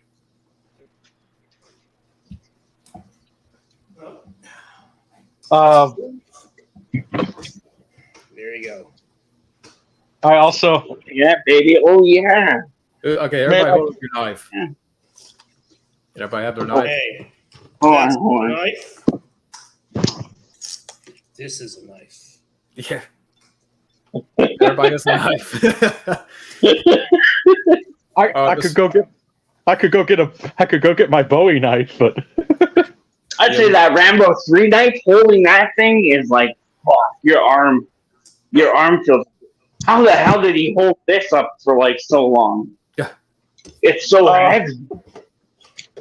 And the Rambo 4 knife is like so heavy. oh man, it's in my shed right now. I could have got my 28-inch machete. That would have been Rambo 4. But I was going to ask, like, the director of Rambo 3, Peter McDonald, of course, later on he would direct Mo Money and Neverending Story 3. But what do you guys think about Peter McDonald and what he brought for Rambo 3? I think it's absolutely beautiful. Like when I watched that again on the Oculus, I was like absolutely blown away that I was like, I never got to see this in the theater, so seeing it this way, I was like, wow. Well, Like it is a beautiful movie. Beautiful. Well, Rambo. I'm with Wildman. Rambo 3 is my favorite because of the action alone, and I have to give credit with Peter McDonald for that because second unit directors. I mean, it's proven. It's a proven fact. They make the best action directors. Mm-hmm. I mean, John Glenn, who was a second unit for years for the James Bond movies, made some of the best James Bond movies, and I love the action in number 3. And I don't know if that Russell Mulcahy, who was originally going to do it, I think he would have just done a serviceable job. I'm glad. Like it, I think it's one of those things where it just falls like the other two, where it was like right place, right time. Right. And I wonder, I mean, I know he went out to do more second unit, but I kind of wish that Peter McDonald had done more action movies after this. I remember watching an interview with him with some guy on YouTube. I don't remember who it was at this time, but he just said that he just kind of enjoyed doing second unit versus making movies, and actually being person. I mean, because what he did, you mentioned some of the movies, but the one I remember he did, I think he did Legionnaire with Jean-Claude Van Damme. Yeah.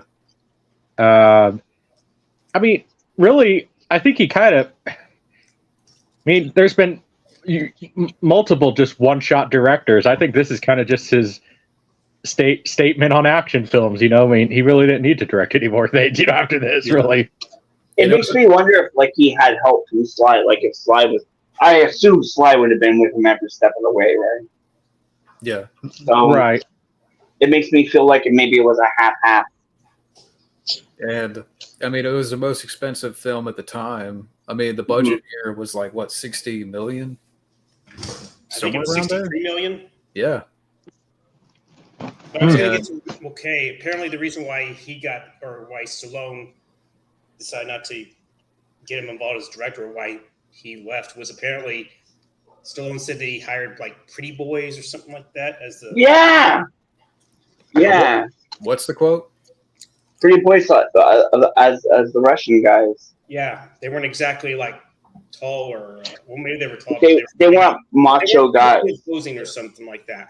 I was going to ask because it says over creative differences. Was that part of it? I want to know, man. how Randy Rainey got in this film. Man, Because man, the last time we saw Randy Rainey, he was Mad Dog and over the top, and now he's Cool Rod in Rambo 3. And he had a way bigger fucking arc in Rambo 3 than what we got to see, you know? man, including like 3 different death scenes. Man, if that came out, if this thing came out now and that came out that Russell Mulcahy was fired, Sylvester Stallone probably would have gotten canceled now. Yeah. Because Russell Mulcahy's gay, so. Yeah, they mentioned be like, how dare Stallone fire a director like that? He's racist. He has something. He's homophobic and all this stuff, you know. When I mean, because if that's the case, and he got fired because he only hired pretty boys. I'm like, wow. Well, actually, stuff right here, some of the footage that Mulcahy did is in the final cut. Yeah. Yeah. Well, the part where Troutman got caught, one of them, I believe. Yeah, the ambush, sitting on top of the roof of the temple, pondering the proposition for Troutman. Yeah. I think according to the Directors Guild, I mean, it's one of the reasons why, like Superman 2. Bear with me, I'm getting here to a point. Yeah, Superman 2 is like so jumbled up with cuts because, I think a director has to shoot 80% in order for him to get credit. So I wonder how many shots he actually shot, or if that is it as much as he shot. Because I don't know. You know what I'm saying? Did Mulcahy? Maybe I should know this. He didn't do Highlander 2, did he? He did. Yes, He did. Okay. You know who else is in this movie? What we talking? You know who else is in this movie? Clarence Boddicker. Yeah. Red Foreman. Actually, he was supposed to die. He was supposed to get chopped up, and that's what sets Rambo off, and Rambo starts fucking shooting it. Yeah. It's right after where Rambo goes to reach for a toy on the ground, and Musa tells him, "Don't touch it. It's an explosive." Mm-hmm. They kind of mention it in the movie, but So why did they include it? I don't know. But you know who else is in here is King Arthur from Evil Dead 3, The Army of Darkness, and he plays the helicopter guy Rambo shoots the arrow at and blows up. When I was a little kid watching this movie, I thought the actor who plays the little boy in here, Hamid. and then I would watch Rocky 5 afterwards. I actually thought it was Sage when I was a little kid because they look alike. He was supposed to be a girl, believe it or not. Oh, really? Hamid was supposed to be a girl. Yeah, a little girl that Rambo saves. Yeah, but And if you like look at they tie ropes around Rambo's arms. They're trying to pull his arms off, and he's like trying to pull the horse together. if you look at the actor they got, I don't know the kid's name. I can't pronounce it, but he looks a lot like Sage. Yeah. Yeah, a little bit. I didn't know also too about the guy that plays the main general here, like the way he passed away in real life. What? It's fucked up. Yeah. Oh, Dyson? Yeah. Like apparently. Dijon? Yeah, I Mark forgot. Dijon, I believe. Colonel Sazin. Like apparently he locked himself out of his apartment and he was trying to scale a wall to get back in and he failed. Oh! Damn. Well, that's pretty unlucky. Yeah, I had What no makes idea. you so valuable, Jake? What makes you so... And know what? do you know who original choice was for that? The Colonel? Marlon Brando, apparently. I don't know. Everybody. I'm going to say something controversial with Marlon Brando. Like, I think he's a great actor, but I think he's a little overrated. This is how is this acting? I just and I have to look at cue cards, and I have to look at the my lines on the baby's diaper on Superman. Yeah, I'm sorry. I mean, that's one thing that I'm like. I do think he's a great actor, but like one of the greatest actors of all time. I mean, I'm like, there's no way that Byrne could have pulled off a physically intimidating role. No way. I mean, we're talking Marlon Brando at this time. Marlon Brando at this time, put Chris Farley to shame as far as his fatness. The worst thing was going to do to Troutman was he just going to sit on him? Yeah. He's got that little mini guy from Island of Dr. Moreau. You will test me. Good. I sit on you now. I had a funny thought. I had a funny thought the other day. Like, if I took out Richard Crenna at First Blood, that's Troutman. I'm like, what if Dusty Rhodes was Troutman?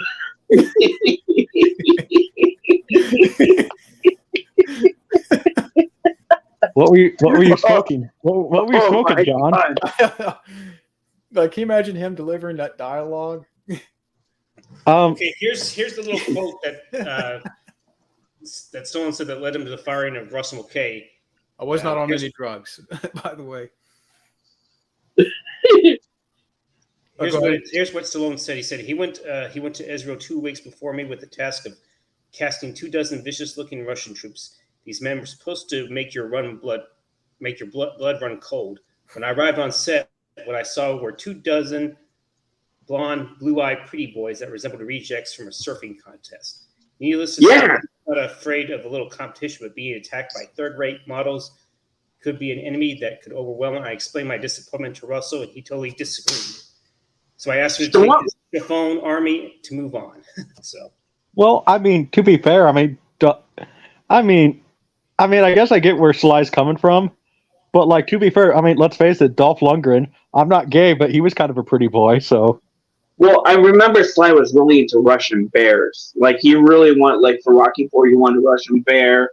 For Rambo 3, he wanted Russian bear. That's why Kulov is in there, like Randy Rainey from Over the Top. That's why he's in there. Now, was Dolph and Harold Diamond. Was Dolph considered for Rambo 2 or 3? Yes, that's what I heard. Rambo 2. I don't know if that's true, but that's what I heard. I've heard Podofsky, right? I've heard both. I've heard both, but I heard he couldn't do it because he was filming Red Scorpion at this time, and couldn't really get out of filming Red Scorpion because of contract dispute, and the whole stuff that was going on in Africa at the time when he was filming Red Scorpion. Mm. Yeah. By the way, there's a little bit more info on that Marlon Brando thing. According to, it's a whole thing here, but according to the December of '90 issue of Spy magazine, screenwriters and novelists wrote the original story treatment for the third film titled Rambo Holy War. That's 4. It's 4? Okay. Yeah. Several. But you know what? Like, I'm interested to just hear that, because if it was 3, that's very interesting. Wow. I just don't even really imagine Marlon. I just don't even really imagine Marlon Brando doing much of anything, and because you guys have to keep in mind at this time, Marlon Brando was big. Like, we're talking, like, he put Chris Farley to shame as far as fatness. Okay, this is probably around the time he did The Freshman, right? Right. Just before it. The Freshman came out in 1990, actually. Right. So. Last Tango in Paris? No. That was like the 70s, I believe. That was 70s, which that. Oh. I heard the rumors about that fucking movie. You just painted an image in my head of Rambo and Marlon Brando, with Rambo in the tank and Brando in the helicopter. Like, are you? No. Are you kidding me? Are you kidding me? Marlon Brando at this time. I mean, you realize they always had to film it in ways where he wouldn't look so fat, because we're talking Marlon Brando at this time weighed like 500 pounds. So if he was in a helicopter, he would have just The helicopter. He couldn't probably even get in the helicopter, because he would have gotten stuck. And can you just see the headlight? Can you just see the headlight?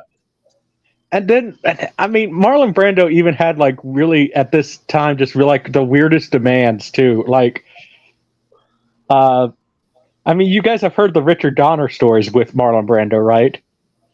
What kind I'm of demands, surprised he didn't fuck the helicopter. what kind of demands he would have had for Rambo 3 if he was the colonel? I want to eat green bagels throughout the movie because I feel like he would be overindulgent colonel who had severe PTSD, and I feel like he would just like want to eat like bagels or something throughout the street, because that's one thing that apparently Marlon Brando was very obsessed with, was bagels. He loved to eat bagels all day. The third act must have bagels. And I want vegan. I want some vegan cream cheese with that, and a glass of soy milk to drink to gobble it down. Actually, I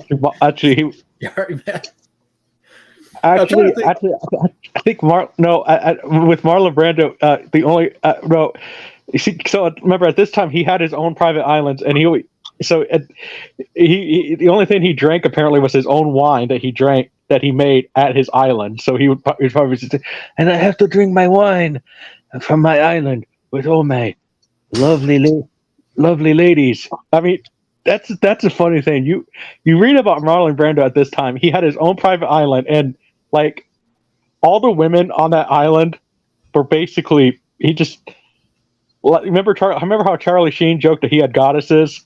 That's basically what Marlon Brando had on his own private island. Apparently, he was a real horn dog. Marlon Brando has like 15 kids or more. Wow.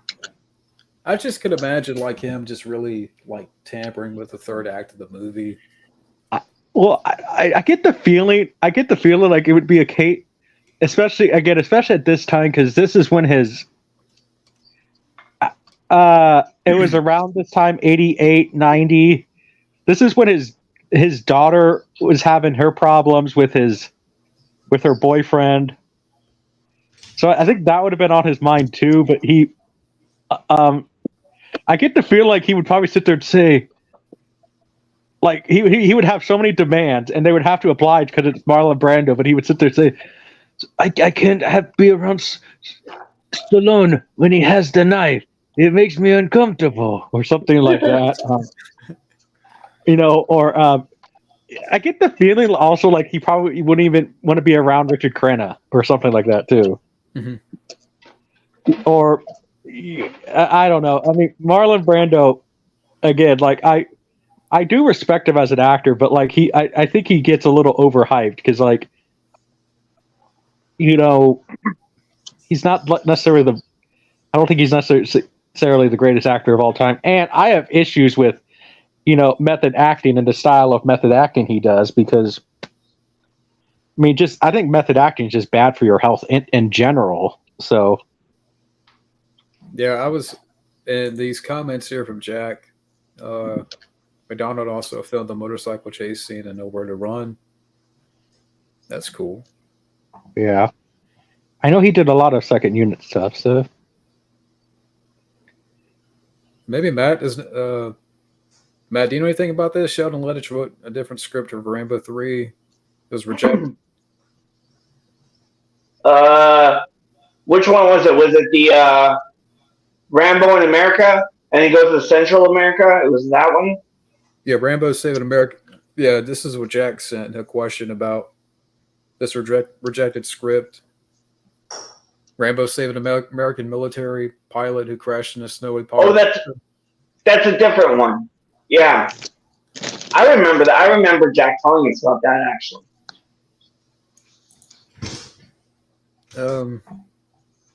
Yeah, I mean, there's a couple of paragraphs here about Rambo 3, but I mean, it's stuff that you can find. One thing I've noticed is Rambo 3. I remember a time when this one was very hated. Like, nobody liked this one.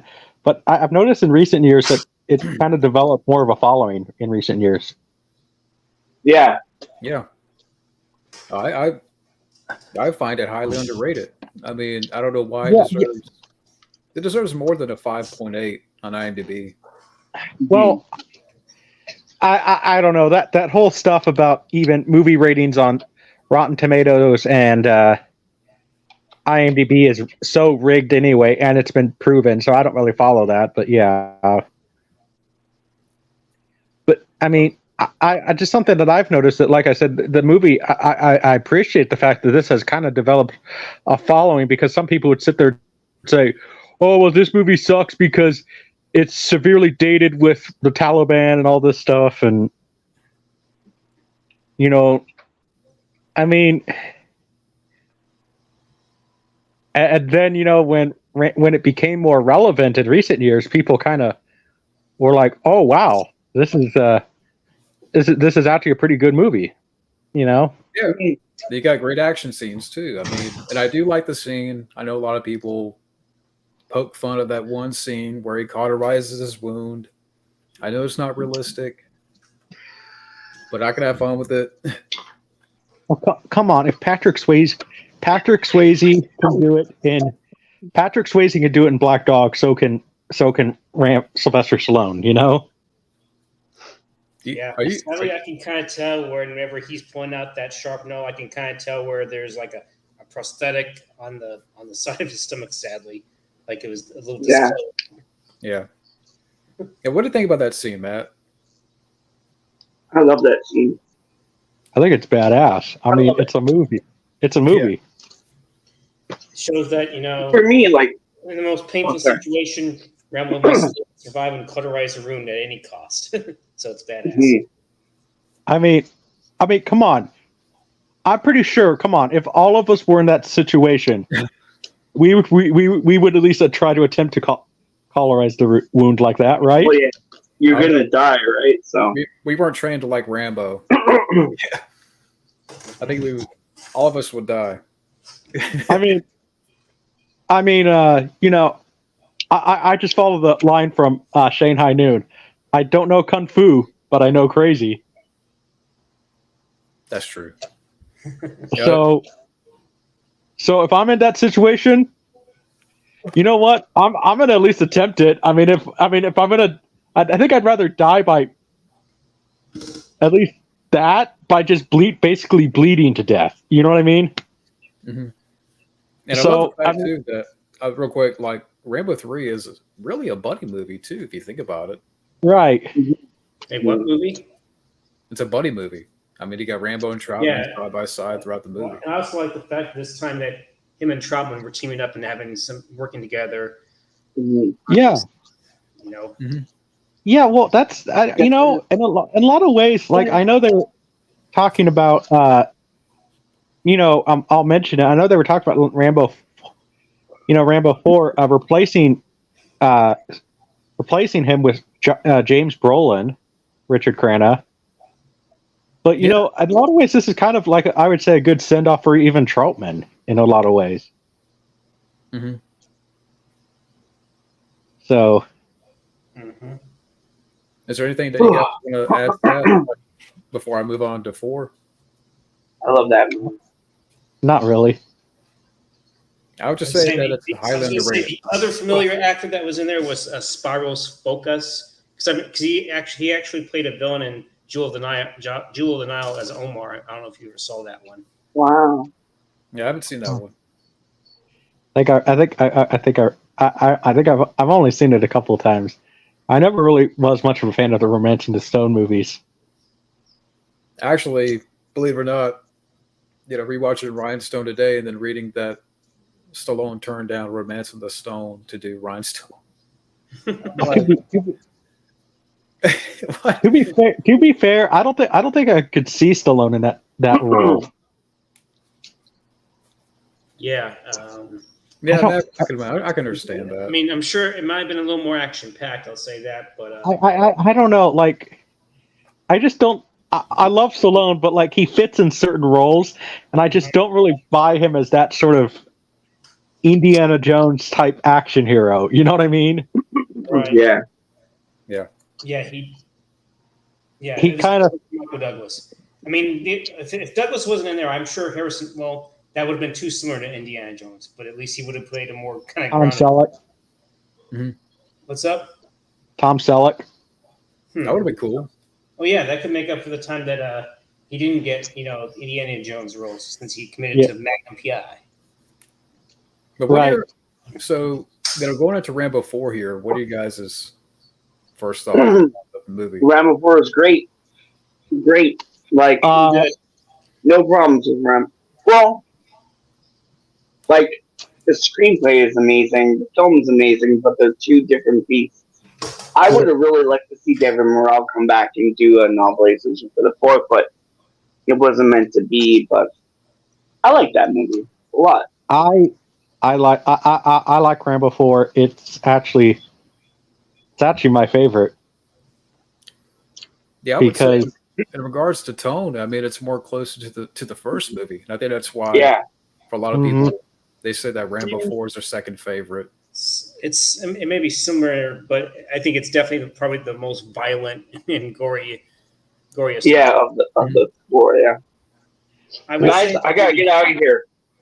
My brother's coming over. Oh, you got okay. And I got electrical storm over here. I don't know if you can do that. But. Hey, so Matt, what's your quick thoughts on Rambo 5? Oh man. I don't count it as a Rambo movie. Honestly, I don't count it. So you definitely say it's the weakest of the 5 for sure. Yes. Yeah. I can't. Well, it just irks me that they failed on every single fucking level. Every single fucking level they failed. Not only did they fail, but they crashed and burned and failed again. Was there? No, I know you got to go. I mean, so is there do you want to come back for a part 2 or? Yeah. What do you guys want to do? Definitely. I mean, you guys keep going, but I'll definitely come back for a part 2. Okay. What do you guys want to keep going or? Sure. Yeah, sure. Why not? Okay. All right, guys. All right, take Matt. care, Matt. I love you guys. I'll see you guys soon. Send All right, see you, Matt. All right, bye. Bye. Adios. But I'll throw this out here in the chat. Since Matt's left, we'll make room for another. But yeah, I mean, okay? So I guess I could ask you guys the idea of the mercenaries. Were you a fan? Because I will admit, the first time I watched a movie, I wasn't too big on the mercenaries. I'm like, I want Rambo to go in by himself. You mean the mercenaries that come to help Rambo? Yeah. I mean, it was interesting, but the bald-headed guy, the one that seemed like he had it out for him. Yeah, I just kind of wanted Rambo to kind of punch him in the face at times. I forget what. Yeah. Oh, I think it worked for the story. I mean, because for me, like Rambo, one of the things I at least appreciate about at least the later Rambo movies, they do kind of play up his age a little bit. So like Rambo is older in this, so maybe he's showing some signs of where he can't do it all himself, sadly. Right. And honestly, one of the things I at least like about the later Rambo movies is Stallone goes there with some of the conflicts that are going on around the world. I mean, Burma, oh my gosh. I mean, you guys realize that if Sylvester Stallone is banned in Burma, if he ever goes to Burma, he will be shot on sight. I believe it. So I can at least appreciate Sylvester Stallone for actually drawing awareness to Burma and the conflict, because let's face it, before this stuff, did you guys know anything about Burma? I had no idea until I saw what was mentioned here. It's not as bad as it was during Rambo 4, but it's still it's still going on. I mean, it's not as bad, but yeah, but it's just it's one of the things. Like I said, I mean, again, I do wish he had his Bowie knife rather than that machete. I mean, the machete's cool, but it's Rambo. That's kind of like Rambo's signature knife, the big, that Bowie knife. You know what I mean? Yeah. But and gotta hand it to Sylvester Stallone. I know we kind of talked about he shadow directed before this, but I would say this is probably one of the most longest gaps the director has taken to actually be credited. Mm-hmm. And it kind of proves that I think Sylvester Stallone should take a kind of the Clint Eastwood approach in his years right now, and just maybe take a break from acting and direct more. That's what I would say the same thing. I mean, honestly, I don't want to see him come back. Well, I know that he's doing a documentary, but I'm like, he should be directing more. Yeah, well, I think I would love to see him, just direct something that you're not acting, and don't cast yourself in the lead role, because I think in a lot of ways that's hurt him as a director. Mm-hmm. If they, because I mean, he has the talent as a director. I mean, all the movies that let's just say all the movies that he was credited as director. So, and by the way, but the next thing I was going to get to, Jack, was the different premises that they had in mind for Rambo 4, and that's why I'm like, Matt, I wish you didn't have to leave, because I know there's so much information here. Yeah, that Matt can share. Yeah, I think there was one script where that little boy was going to be a terrorist. Yeah. You mean from Rambo 3? Yeah. I don't know. I don't know how I feel about that, because it would have. Here's my thing. Would Rambo, this is a little boy who he remembers as a little boy, and I don't know if Jack, was it Al-Qaeda, or was it a different terrorist group?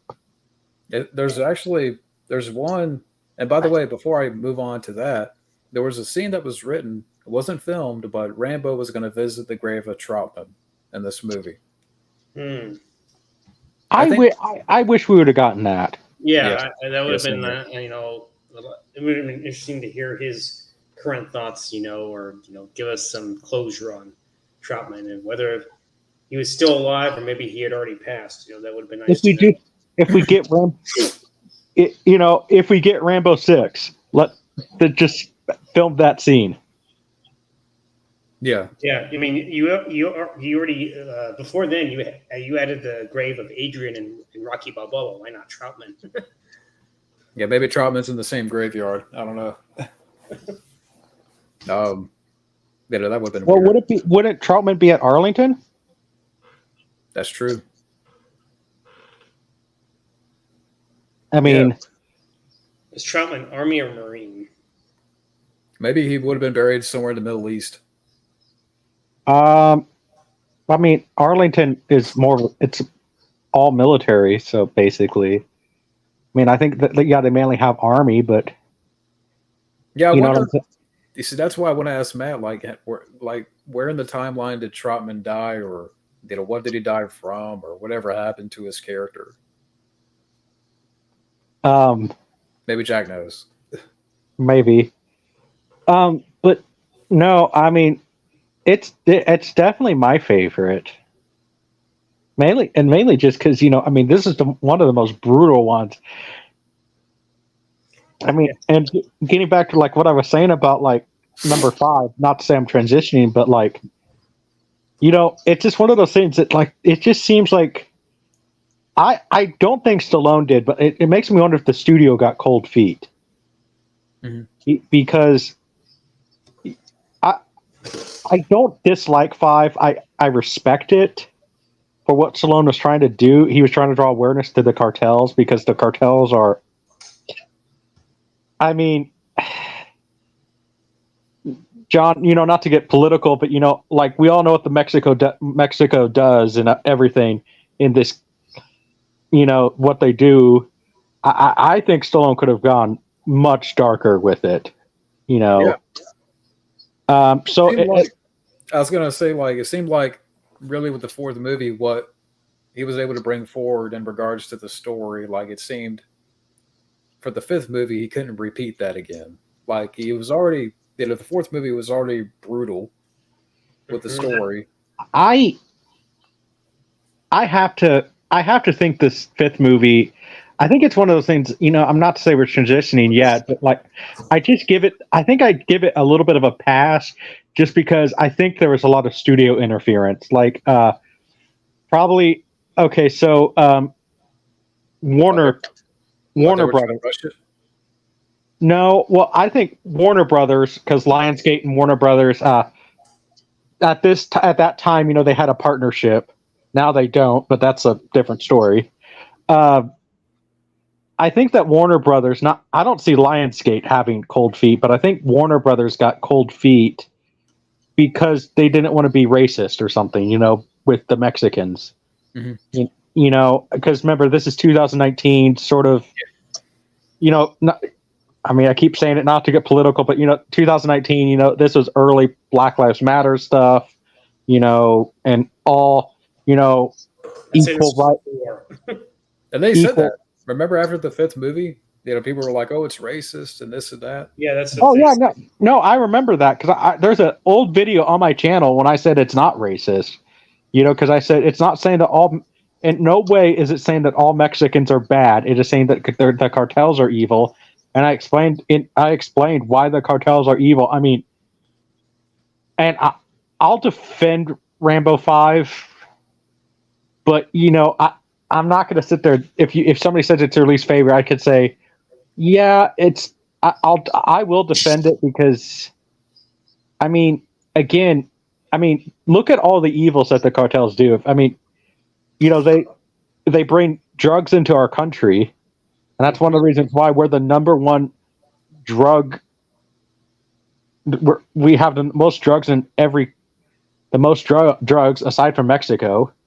They also, you know, look what they do, and look what even the Mexicans do the Mexican cartels, I should say, not Mexicans. I gotta correct myself. Do in Florida alone. I mean, Stallone could have gone much darker with this, and I think Warner Brothers got very, very cold feet because. And in a lot of ways, I kind of wish Stallone directed it, you know, because maybe Stallone could have gotten more clout, I guess. You know what I'm saying? Mm-hmm. Well, they got the guy that directed Get the Gringo, and I'm like, I haven't seen the film, so I can't really say. I don't know if I've heard things about the movie, but it is good. But like, I don't know if that guy really fits as far as a Rambo movie. Like, if you couldn't have got Stallone, like, I'm trying to think who would direct it. I'm looking at my collection over here, but John Woo. That'd be cool.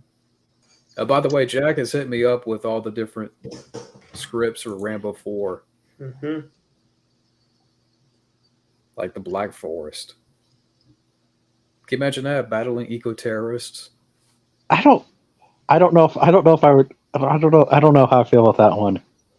It would just remind me of that Chuck Norris movie. It would have been like almost similar to he becomes John McClane battling terrorists. Wasn't I think there was a Chuck Norris movie where he battled eco-terrorists. Forest Warrior? Yeah, or something like that. Forest Warrior, where he grabs a chainsaw in mid-cut, and it's like, like, I understand he's supposed to be like a ghost or something, but that one is just like, I mean, listen, I can accept, I can, you know, I can have suspension of disbelief, but when you grab a chainsaw in mid-cut, it's like you know, I've worked for 10 years for a tree service, and yeah, don't do that. Do not grab a chainsaw. I've seen guys who some horrible chainsaw injuries. That you know, let's put it this way: some horrible chainsaw injuries that I'm not going to even explain because you guys might want to get your trash cans ready. I'm good. Yeah. But what about this one? There's a script from '93 returning home from a hurricane to save his brother. Interesting. Who would have played his brother? Well, wasn't that one of the ideas for Gale Force, Jack? That film that Stallone was going to do, where if he was like, I don't know if he was like a sheriff. This almost sounds kind of similar to Hard Rain in a sense, but just without the robbing of money. Who? Now, this I would have been interested in. Rambo infiltrated a Michelin group, and there's someone that mentioned there was a rumor that supposedly Teasel would be returning, and they would be forced to work together. That would have been interesting to see how that would unfold. Was that the Borderline one? The Borderline War? I don't know. I don't know how well that would have worked, because Teasel. I mean, they kind of show that Teasel kind of. They don't. I guess they don't really explain it, but I always interpreted that Teasel died. Yeah. You know what I'm saying? Did he die before the fourth movie? Or no, in the first movie. That's how I always interpreted it. You know.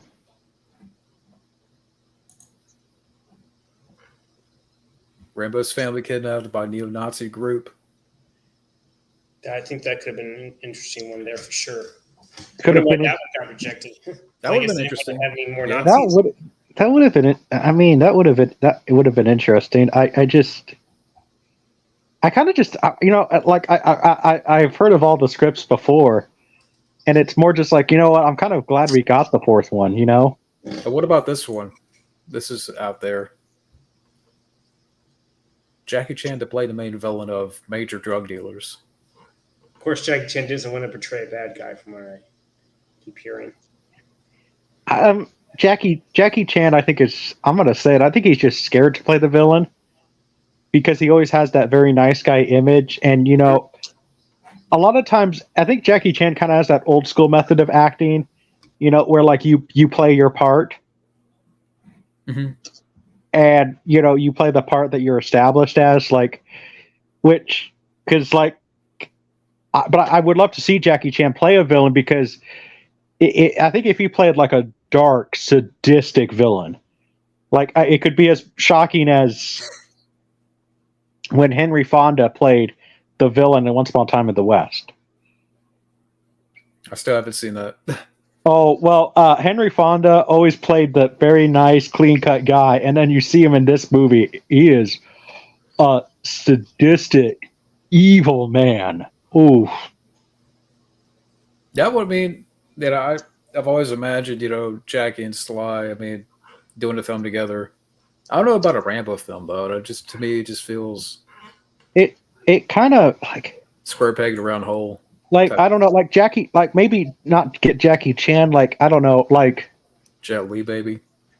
I think even, Mark Dacascos, or, heck, yeah. You know what, Gordon Liu at that time. Here's another one. Okay, so he was a member of Al Qaeda, then the little boy, right? Yeah, I guess, according to Jack.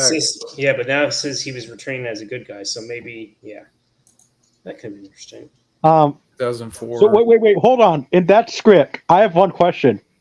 Would that mean that basically, so Rambo would have killed Osama bin Laden? Yeah, see, this is why we need that. That war, you come back. Because come on. Wouldn't that have been awesome if Rambo actually killed Osama bin Laden before we actually supposedly killed him?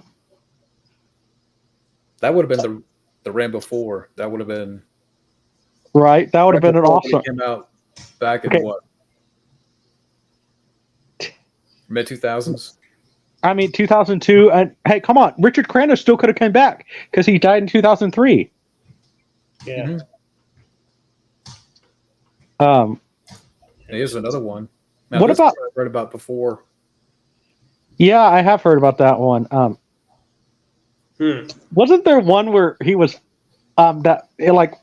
supposedly like what Hunter, where he was going to fight like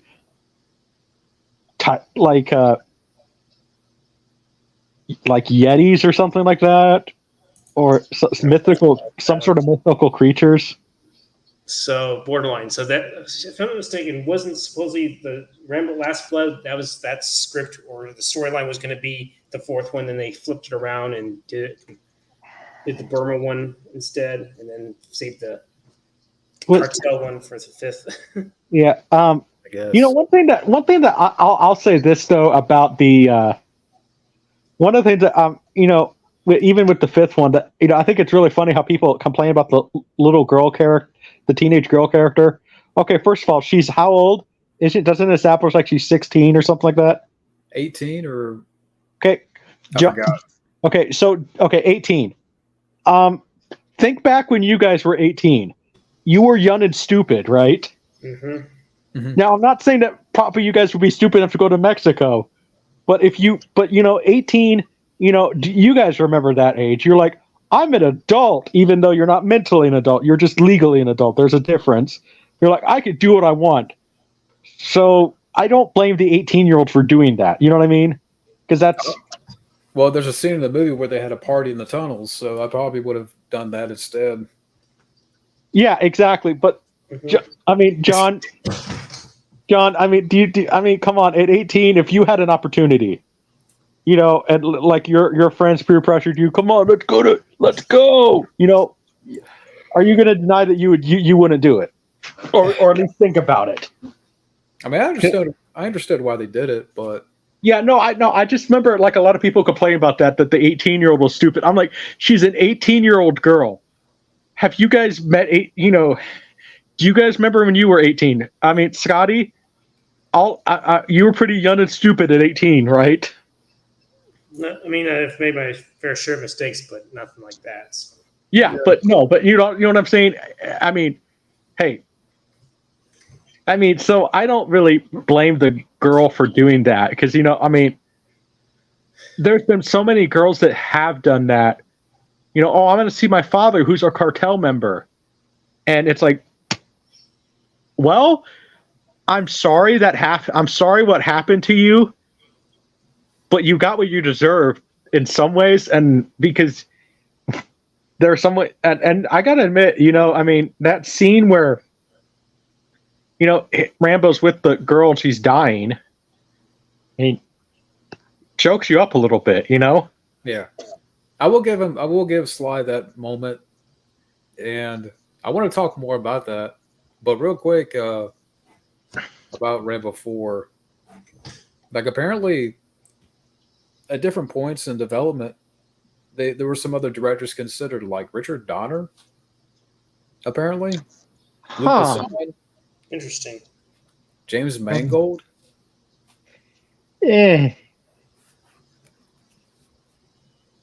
Richard, I would love to have seen Richard Donner do it. I mean, because that would have been a very unique film for him to do. Mm-hmm. Luc Besson, personal issues, no, not really. Who was the other one? Yeah, James Mangold.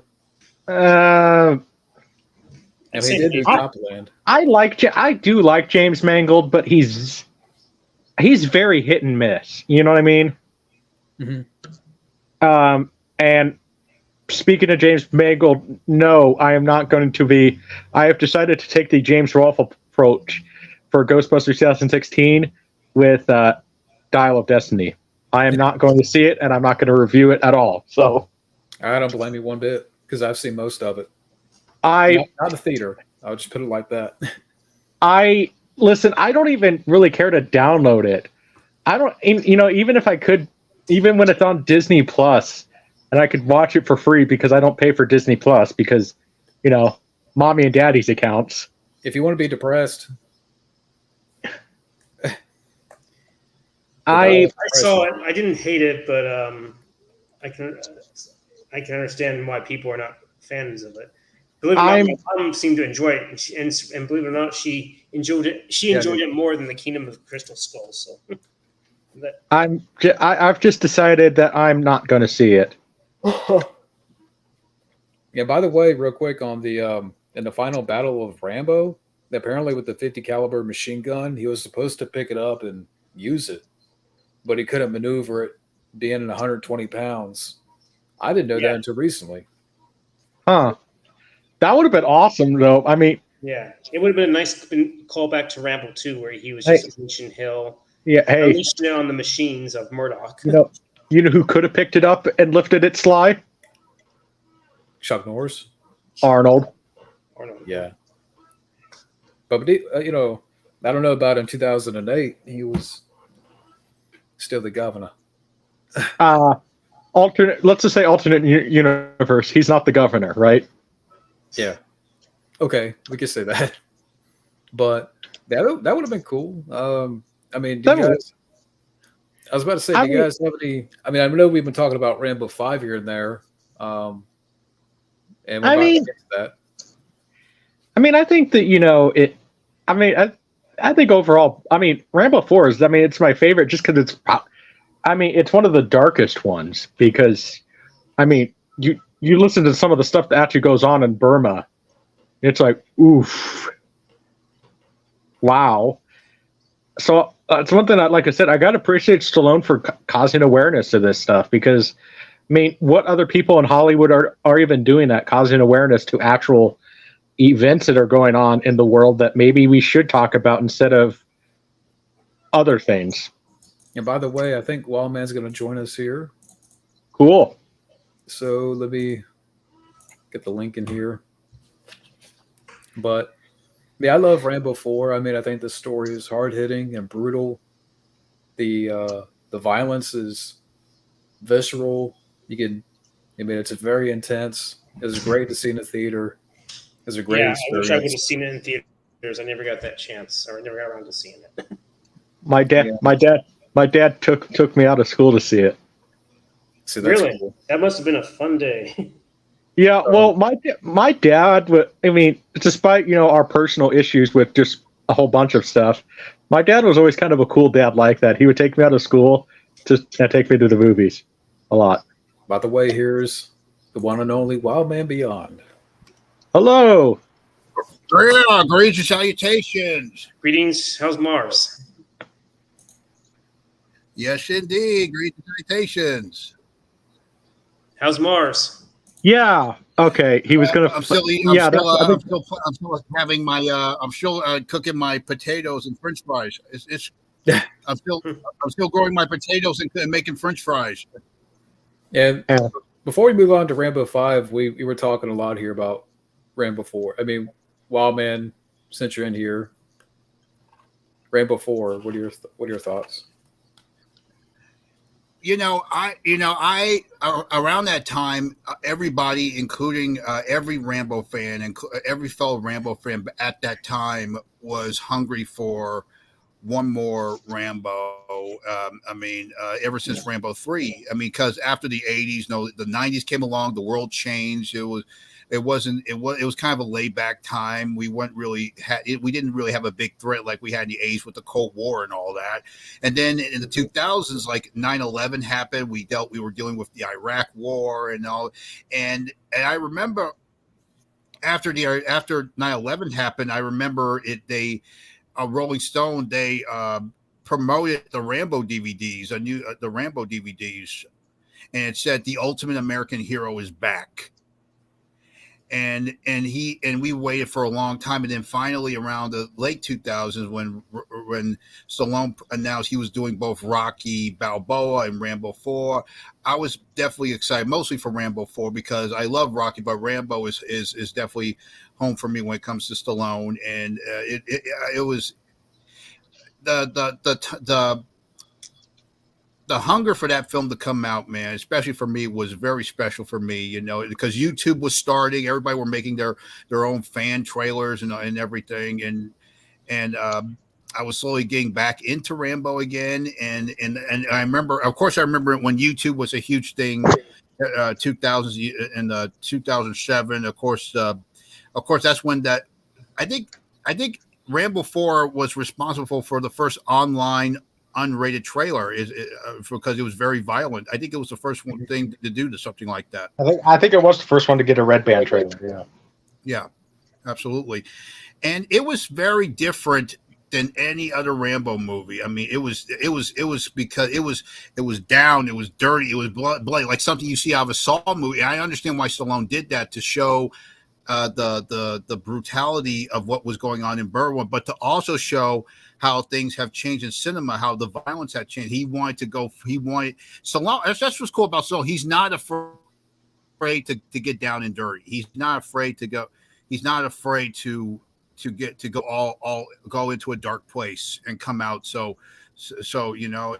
And he really did it. He really gave awareness to a situation, because this is something that you expect Rambo to do, but you expect he did it in 2 and 3, but and very dark, and it was like a classic exploit. It felt like an exploitation movie, not just in the 70s but also in the 80s. How with the subject matter and all of that, and it really caught home for people, and I remember after Rambo 4 came out, a lot of freedom fighters around that time in Burma, they were buying bootleg copies of the movie, because and the Burmese government were I remember the Burmese government were like, if they found them of a copy of that movie, that will get shot on sight or something like that. Yeah. Stallone cannot step.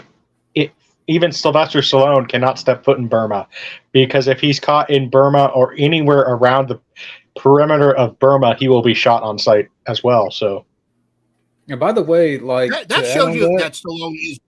I'm sorry. Go ahead.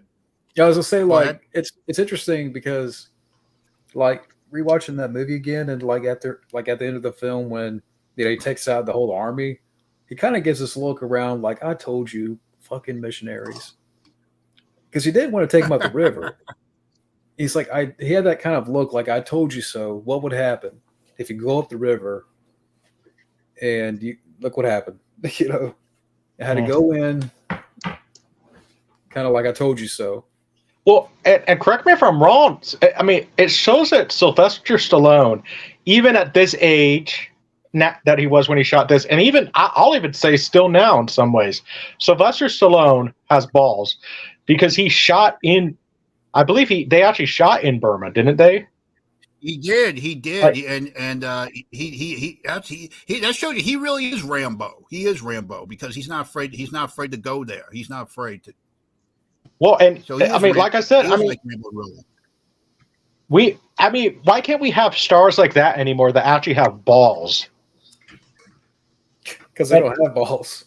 Well, that doesn't. Hey, balls does not mean what you have between your legs. We're talking balls as in toughness, because exactly. I mean, it seems like we definitely didn't have that with Harrison Ford in this new Indiana Jones. I'll tell you that fucking much. Well, we definitely didn't have that with Harrison Ford with this new Indiana Jones. I'll tell you that much. And you know what? You know what's funny? 2008. This is the thing that really pissed me off about the whole thing about Rambo 4 coming out.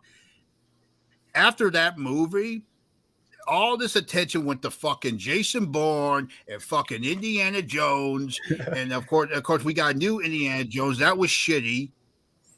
And Harrison Ford around that time, he did the same thing as Stallone did. He did his own stunts, and he was around his 60s around that time.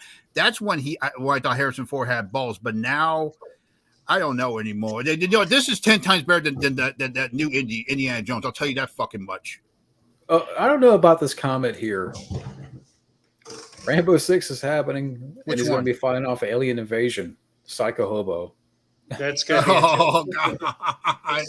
Very funny. Very funny. Yeah. Okay. That's something that we have for a porno right there. Here's my thing. Okay, if they actually just have fun with Rambo 6 and he's fighting aliens, just have fun with it and kind of make it kind of fun bad in a way, if you know what I mean. I'm all for it, but no, not as far as a serious Rambo movie. Does that make sense? It'll be called Rambo 6, Get Off My Ranch. Instead of Get Off My Lawn. Get off my ranch. Yeah. Or get off my planet. I wouldn't mind being in it. Rambo Torino. Or Rambo 6, Leave My Alien Alone. See, I actually would love to see. I know. It was called Last Blood, But I actually wouldn't mind seeing Rambo 6 where they actually go for it with the cartels on what they actually do in this country. You know what I mean? And not just in Mexico. Well, I think, was it Rambo Rat that had the idea for if you had to make a Rambo 5, take a page from The Hunted, where Rambo has to hunt, like a Benicio del Toro type, where he's That kinda was like the almost like that story was almost similar to a Predator type story. like the novel for First Blood, but have Rambo be the one that's tracking the killer. Yeah, Hunter, I don't see. I don't know. I mean, I think they should kind of do sort of a Last Blood Part 2, but like actually go for it and make it what the cartels actually do in this country. Yeah, because I remember hearing that because at the way it ended, it's like he wasn't finished with the cartels, and the more he's going after it's like with Mission Impossible Dead Reckoning, it's gonna be a 2-parter. And he's going to go after. He's going to take down the rest of the cartels.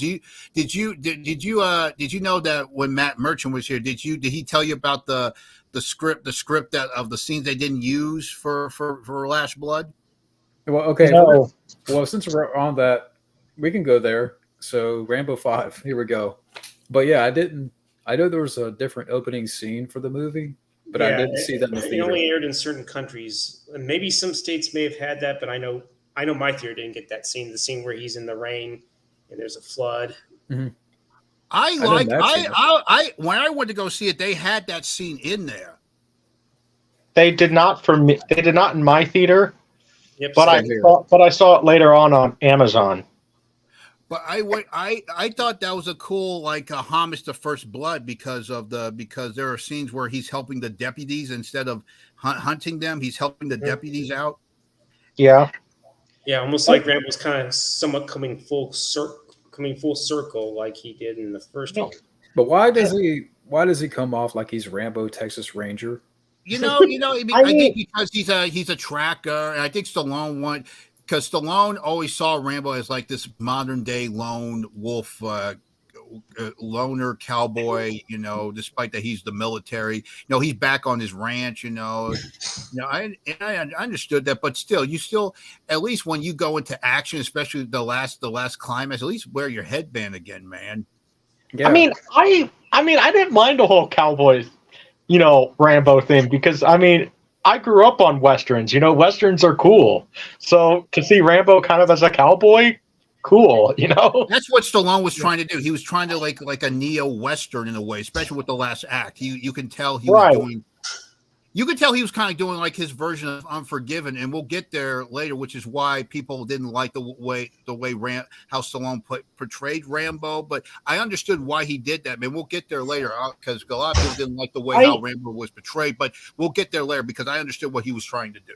I even kind of understand what Stallone was trying to do because, listen, Mexico is not like Burma where you can just go in and shoot everything up.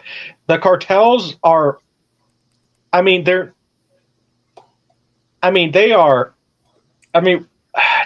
if you really want me to, I could get into what the cartels actually do in this country, even in their own country, and not aside from our own, but, these are people that and I'm not saying Mexican people in general. I'm saying the cartels. I want to stress that people, any trolls in the chat.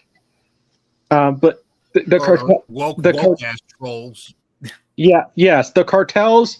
They bring drugs into this country. They have human sex trafficking, and this is no Hollywood-ized sex trafficking. This is brutal sex trafficking. What you guys, if you really want to, go look it up on the dark web stuff. And you just don't go into Mexico Rambo style. You kind of have to go in like James Bond, basically. And I think Rambo, despite being shoot 'em up style action hero, the character of Rambo is not an idiot. Rambo knows that. And it kind of gets back to what you're saying. Do you think like it was just more so studios just okay? I do think, like I said, there was like Matt said, there was a script where I'm not sure. I remember, Matt, there was something in the script that would have made it more better. Like something there was he was involved in the helicopter and all that, or something like that. He had a helicopter. He was shooting down guys in the helicopter and stuff. I think a lot of I think this movie suffers a lot from studio interference because I agree. You could see it. You could see it. This is when Warner Brothers. I mean, I know it's Lionsgate, but Warner Brothers is the big distributor. Lionsgate is just the financial distributor. And I would say too, real quick, like, okay, But it also falls on Stallone too, since he's the one that rewrote the script, right? No, he should. You know, it's that thing with his ego, man. He can't. He has this problem. He has this ego problem. You know, he can't. Think okay, the look of Rambo, and I know this might be like a nitpick, but you know, like, you don't even look like Rambo now. Like, if you're gonna, You know what? Watching him in this movie and the way Rambo's like in an urban area, you know what this should have been. It should have been Cobra 2. That would have been better. yeah, Yeah, I mean, I could see it. I mean, as far as the look for Rambo, I mean, I guess I get it, but like, you know, Rambo's older in this one, so like, how many, you know, not that I'm calling Rambo this, but like, how many, you know, guys who had long hair in the '60s, who are in their 70s, those have guys long. still exist. There's still some guys out there who have long hair. So yeah, Chris Christopherson. Yeah, I mean, but you know, there not many. I mean, I think Imagine not Jeff many. Bridges.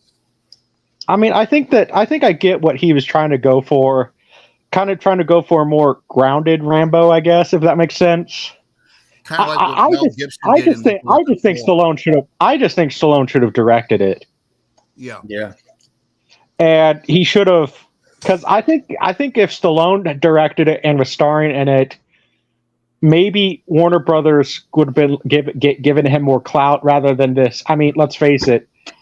I mean, the guy who may only directed like maybe 2 movies before this.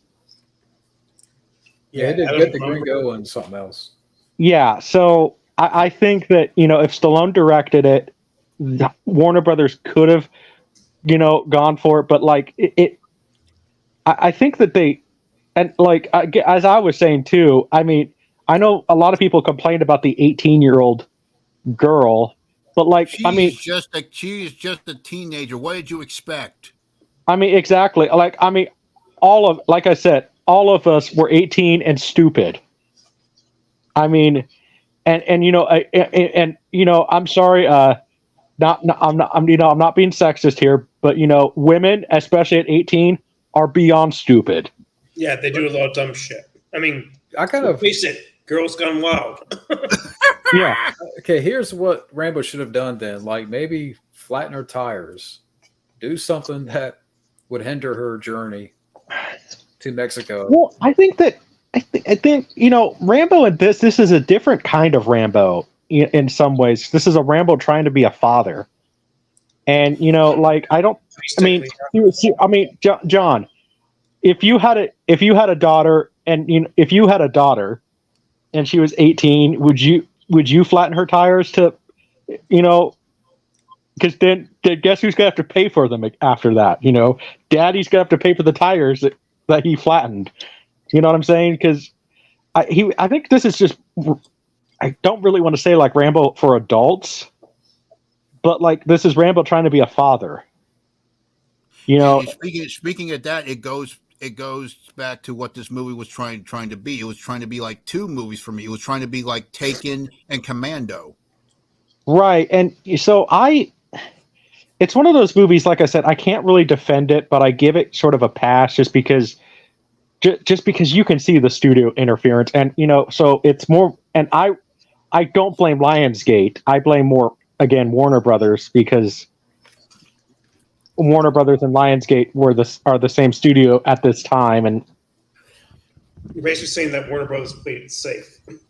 I don't even think they played it safe. I think they got scared because they did not want, you know, instead of going for the realism and like actual things that go on in Mexico, because they didn't want to be accused of being racist, which backfired on them anyway. I was going to say, like with Rambo 4, it was made with sincerity, where with this movie, it just felt like it was just slapped together.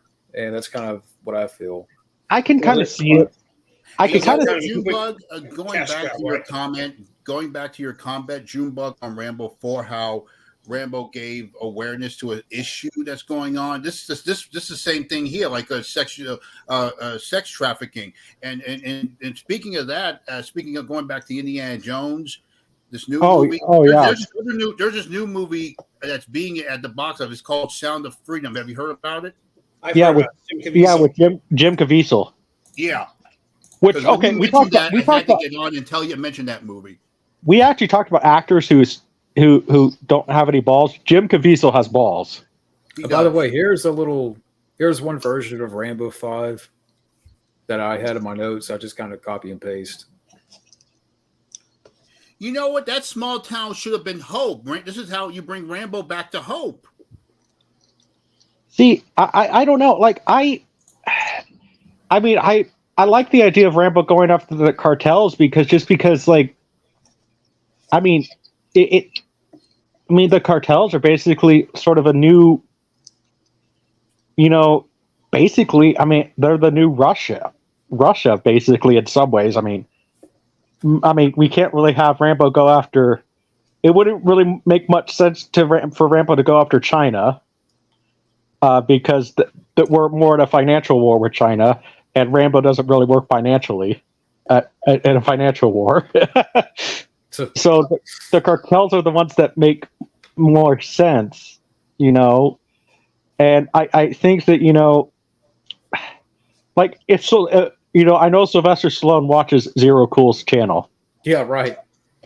When Sylvester Stallone watches this, what he should do is he should just make Rambo Last Blood Part 2. You direct it, Sly, and then honestly, go for it. Make it X-rated. I know they don't have X-rating anymore, but for an X-rated for the violence, and actually have him go after the cartel. Stallone isn't afraid to do something like that. He isn't. Especially the scene which led him for Rambo to be in Mortal Kombat.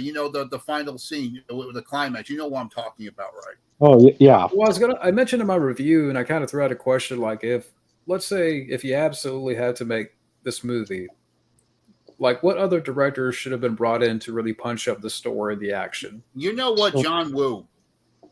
John Woo would have been cool. Or any of the directors of the John Wick movies, because John Wick is kind of seen as the new Rambo. They should have gotten one of the directors, make it John Wick, but more brutal because it's Rambo. I'm going to throw somebody in the hat because I think he's kind of an underrated director. But what about Rennie Harlan? Maybe. Maybe. Sylvester Stallone could cover the insurance issue on hiring him. John McTiernan. That would be cool. Yeah. And by the way, what Wildman mentioned earlier about the helicopter sequence. Yeah, I remember Matt mentioning that after when he's getting revenge of the cartels, he gets a hold of a helicopter and shoot, just like in Rambo 2 and 3, and he shoots them down. That would have been awesome to see. And there was a scene in the script. There was an audition. There was an audition video where Rambo goes back to the journalists to help him, and there was a scene where they get hold of one of the cartel members, and Rambo is interrogating him about these people. And then after he gets his information, he takes his knife and he just butchers his ass. I don't know. Why the fuck didn't they keep that in? Why? I don't know if this is connected, but in the original screenplay, like the ranch, the final battle, there was a lot more to it. It was a much bigger climax, but Stallone didn't like how over the top the action was. Come on, Sly. Are you kidding me? All the other Rambo movies are over despite their realism, but still over the top. Come on, man. Make up your mind. Let your ego go, man. Jeez. I love Stallone, but I got to disagree with him on that. Come on, man. I mean, Oh, by the way, you mentioned this earlier. You wish they would have worked together very early in the stream. What about what if they got Clint Eastwood to direct it? Yes. Going back to Unforgiven. Because this is why I'm going to bring up Unforgiven. Because this is why I understand what Stallone was trying to do, which is why I'm not going to go 100% bashing this movie, because in Unforgiven, he was a retired gunslinger who did a lot of crazy bad stuff. He wanted to get away from that. He just wanted to live his life free, away from the past. And all of a sudden, this thing comes along, drives him back in, and he keeps hesitating. I'm going to go on, but I'm not going to do all this. And then he gets beaten up, just like Rambo. He gets beaten up. They keep pushing him and push him, just like in the first movie. And all of a sudden, he's like, they kill his friend. And of course, in for Last Blood, they kill his niece. And he's like, fuck it, I'm done. And he doesn't care anymore. I'm going to kill you all. And and then he rides off into the sunset, just like with Clint Eastwood. Is like, because Stallone, I remember going back when this was coming out, Stallone wanted this to be like Logan. Right. Yeah. But when it comes to Logan, he wasn't talking about the movie. He was talking about the comic book, Old Man Logan. Well, which is funny because Wolverine is retired. Something happened, and then he gets dragged back, and then something happens to his family, and he's like, fuck, he goes back to that animal, and he's like, and he kills them all, and he decides to want to just like a lone wolf cowboy hero. He decides to just continue going on adventures, helping people like an old Western cowboy hero. You can tell that's what Stallone's trying to do. He wants Rambo to keep going like a lone Western hero, trying to help people. Going back to Jack Reacher, because you guys mentioned Jack Reacher earlier, because I left you that comment, right? Yeah. Now I was going to mention Wildman. We mentioned it when we were talking about Rambo 4 that James Mangold was considered for Rambo 4. Are you fucking kidding me? No, he's fucked up Indiana Jones. There's no way you ain't gonna fuck up Rambo, man. Thank God. He's a very hit. It's also kind of on Kathleen Kennedy too. And he's bashing the fans for not going to see this fucking movie. Fuck you. He is a very hit and miss director. I mean, honestly, he's only made like maybe two, Copland, Logan, maybe two good movies. What about Night and Day? Didn't he direct that movie too with Tom Cruise and Cameron Diaz?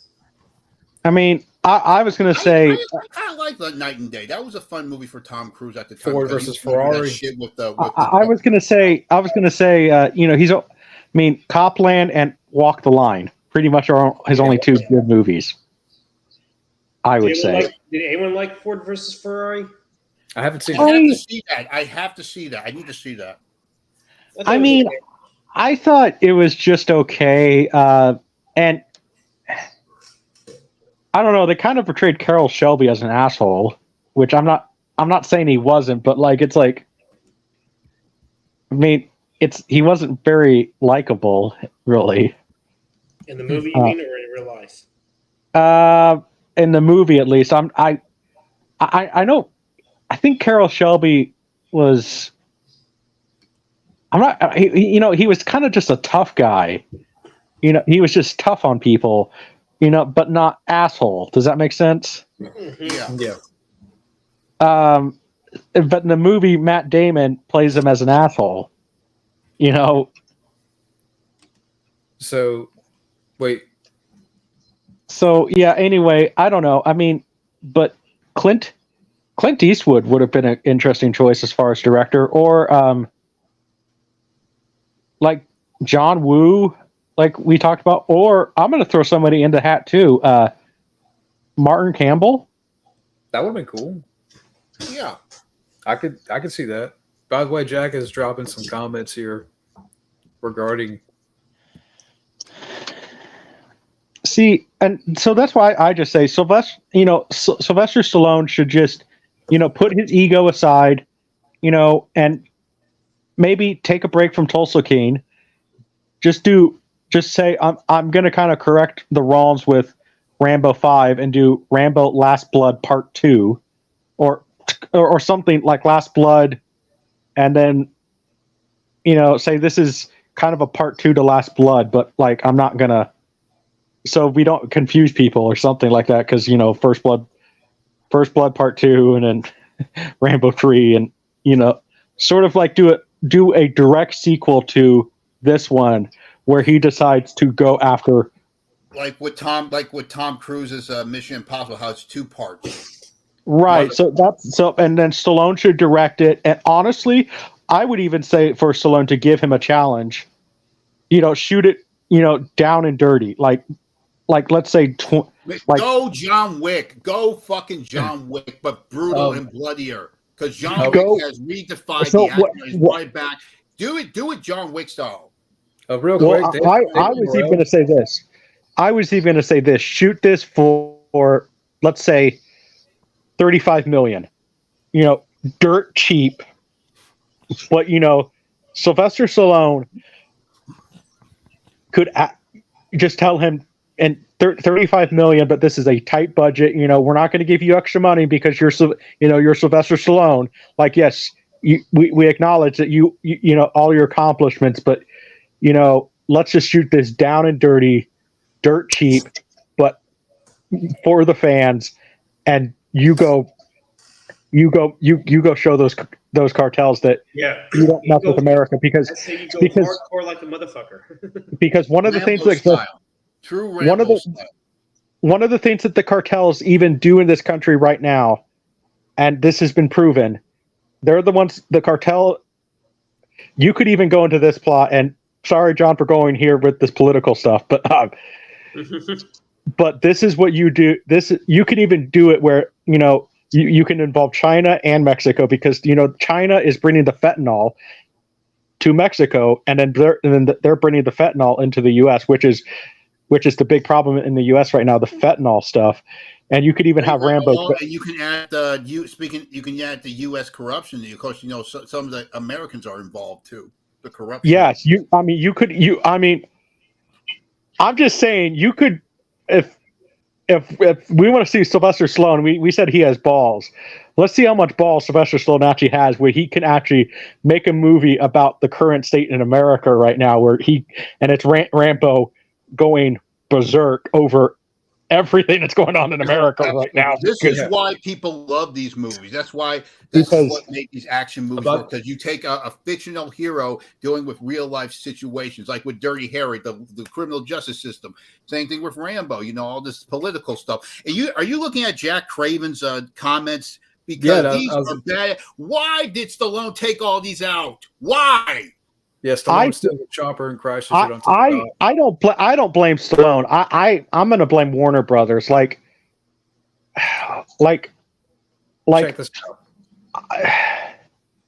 I'm going to blame Warner Brothers. And luckily, it seems like this new guy who's the head of Warner Brothers right now is not woke, from what I've seen. He just has some the stuff that's going on with Warner Brothers right now. The woke stuff that comes out was the previous establishment at Warner Brothers. From all I've seen, this guy is not woke. If you could actually get it done where, you know, shoot a Rambo movie, like I said, $35 million, you know, and, you know, maybe even, I don't know, maybe even, you know, like, maybe even like have involved, like, I wonder if Troutman had any kids or something. Maybe because when was the last time they talked about Troutman after Rambo 3? Because he's like, he disappeared. I know he's mentioned in the flashback of Part 4. Why not have a scene where Rambo goes to his grave? I bet you, I heard a rumor that in Last Blood, where Rambo he sees these graves near his house, like I think it was his mother and the girl, and I heard a rumor that it was possibly Troutman's grave too. And what would Troutman be buried in Mexico for? Or not, but Arizona. Rambo's ranch. Well, wouldn't Troutman be buried in Arlington though? Maybe. I don't know. Maybe Seattle. like he mentions in You the want, first you one. know what? You know, I've mentioned this, and this is the latest action franchise that taken Rambo. It's like they've taken Rambo and John Wick. This is definitely what Rambo 5 should have been. This is a big franchise following after Rambo and John Wick. Extraction with Chris Hemsworth. And by the way, here's a little. I wanted to throw this in here. I haven't seen Extraction, but I know David Morrell's not a fan of this movie. Then why the fuck did you authorize the other movies then, David? You're pissed off about this one, but you're not pissed off about the other movies. He said Come originally on, started. man. He started working on ideas for the film with Sly by phone early in pre-production, but Sly eventually broke off communication and wrote the script with another writer. I don't know. I think that I think Stallone, Stallone, I mean, it's almost like you need to kind of, before you, at least get in, not in the best of health, because you're still a pretty fit guy for, he just turned 76 today, didn't he? 77. Boy, way fit than Harrison Ford, I'll tell you that much. No offense to Harrison Ford, but man, he's not Indiana Jones. You're not good at Indiana Jones when it came to that age in Dial of Destiny. Maybe in Crystal, but you're 80 years old, man. You shouldn't have came back. Harrison Ford looked he looks very pudgy. He's too busy smoking that fucking weed. So anyway, what I would do is just, and then if you have to get a bigger, another big name as a head cartel member, get Antonio Banderas, or that would have been a better role for him than Indy 5 for sure. Have an Assassin's reunion. Oh yeah, that's right. He is in Indiana Jones 5. This is going to be a left field one, but why not like an Andrew Devoff? Ooh. Okay. Or Benicio del Toro, but not. Yes. Speaking of hunted, yes. But not really play like his hunted character, or that'd be too similar to Sicario. I thought I read somewhere. I want to look it up now because I think somewhere in the trivia they had mentioned a couple of names for the that were considered for the villain. Yeah. Let's see. My internet's being slow, of course. Andy Garcia. Maybe I love Andy Garcia. I would love to see him in something like this where he plays a villain. I've always loved him. He's doing a remake of Father of the Bride. Another remake of Father of the Bride. Yeah, he plays the father, Steve Martin character, and guess who's playing his wife? Gloria Estefan. Wow. I mean, I don't know. I mean, I don't even really. I'm more of a fan of the Spencer Tracy version. So. Yeah, I'm trying to find. I thought maybe. See, I'm trying to think of Mexican actors who could play the villain. Well, here's a better one. He's a very good actor. Edward James Olmos. Yeah, I don't know if he has that cold stare. That he has that intensity, man. If you go back and watch Miami Vice, how he's always so serious all the time. The way he would have been he would be the perfect villain for Rambo 5. I know he's.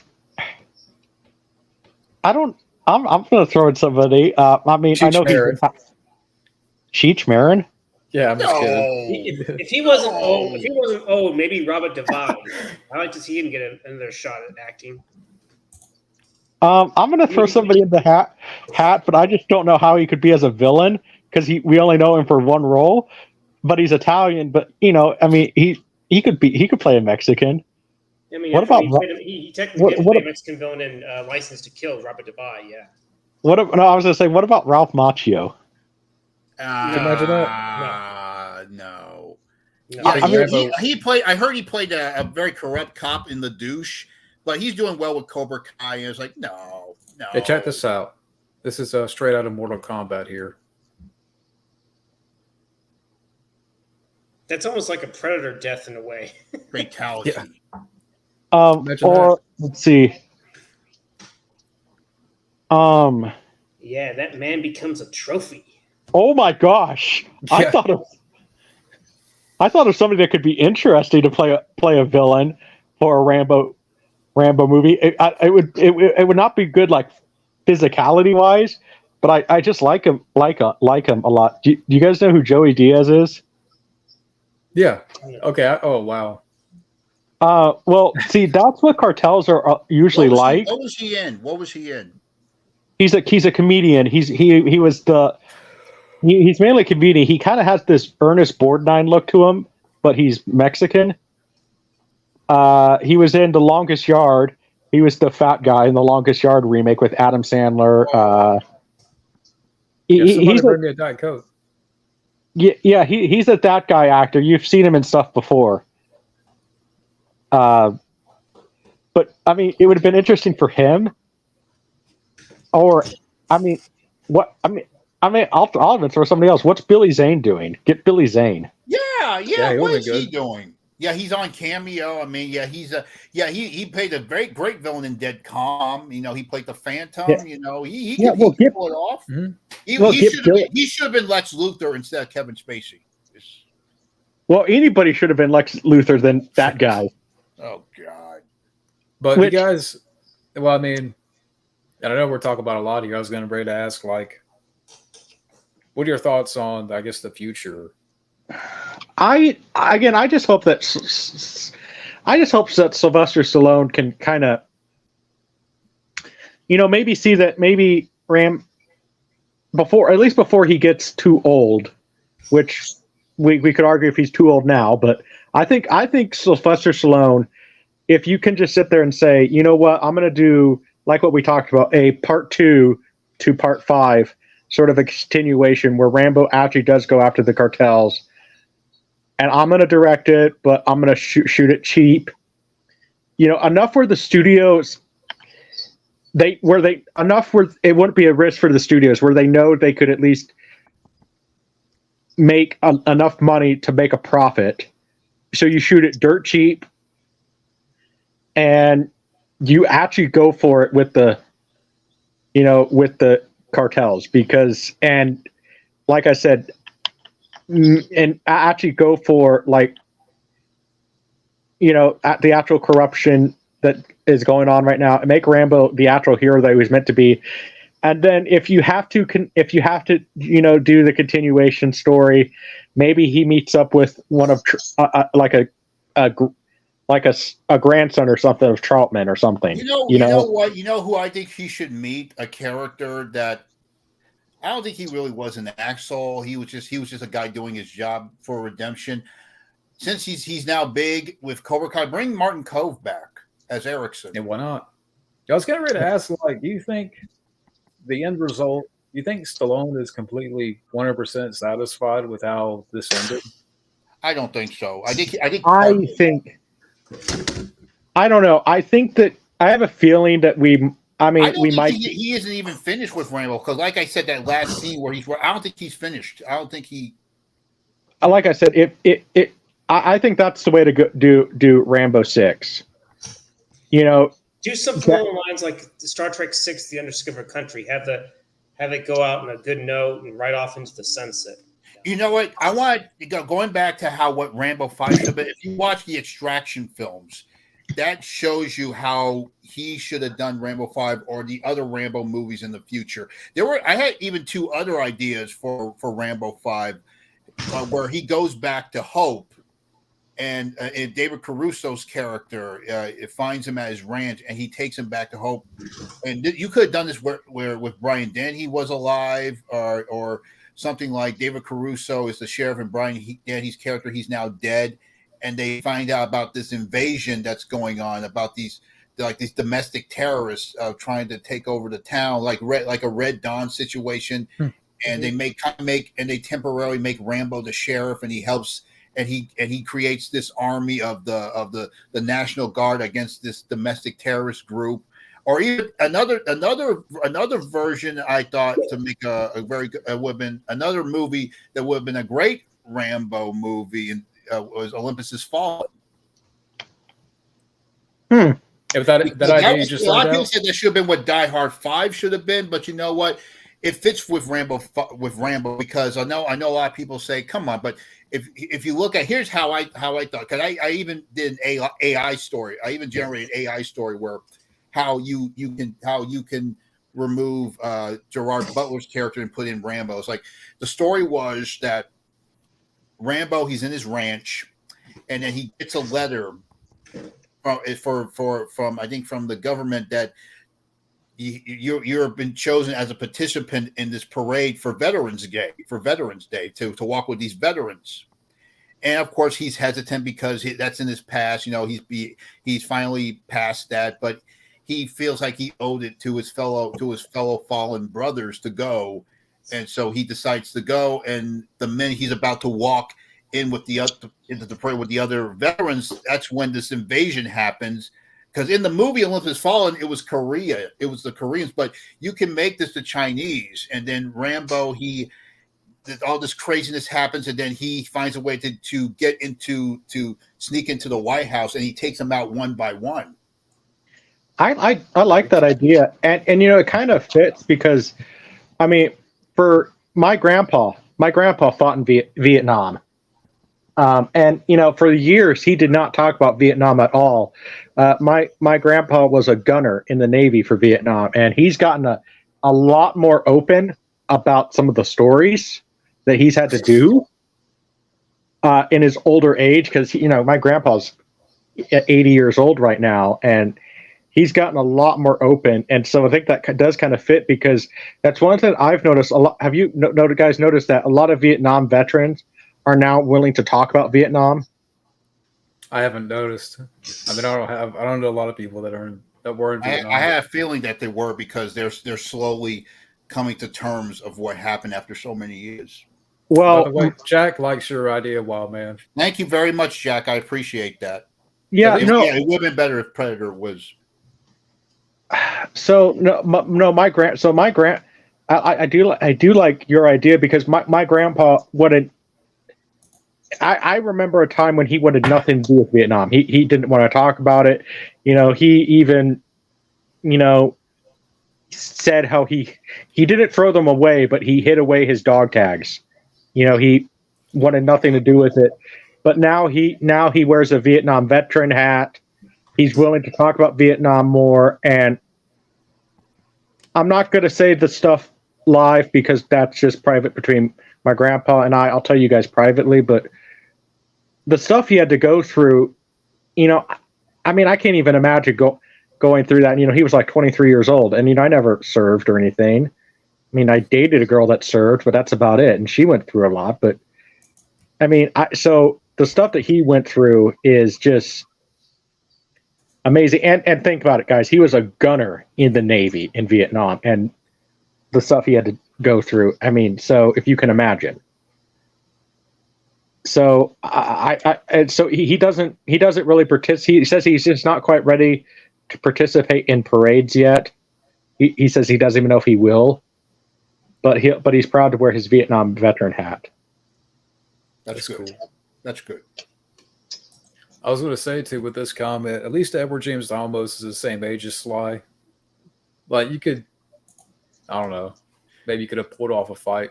And I'm gonna mention this, because I'm definitely gonna put the cherry on top, because I'm gonna save the best for last with this one. Here's a way you can do something with Rambo in the future. What's to have him team up with Jack Reacher. You could do like an off-canon animated film, like an alternate version of Last Blood, with where Reacher visits Rambo's ranch.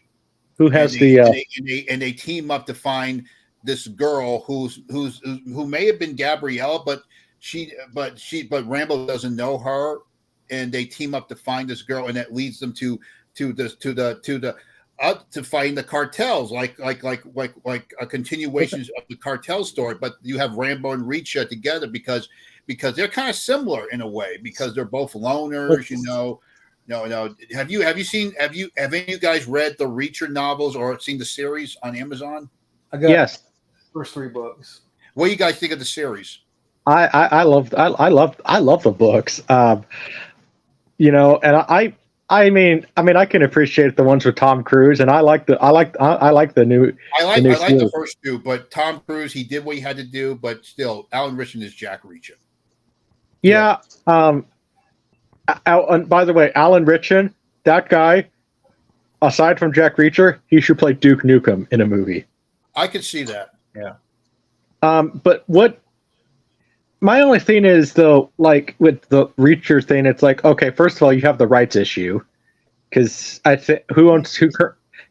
Okay, Amazon owns the rights to Reacher because of the fact that the books are Audible. You know, the audio books here, they have a partnership with Amazon. So the books. So the movie rights are with Amazon and solely Amazon. I think with the ones with Tom Cruise, it was Paramount, right?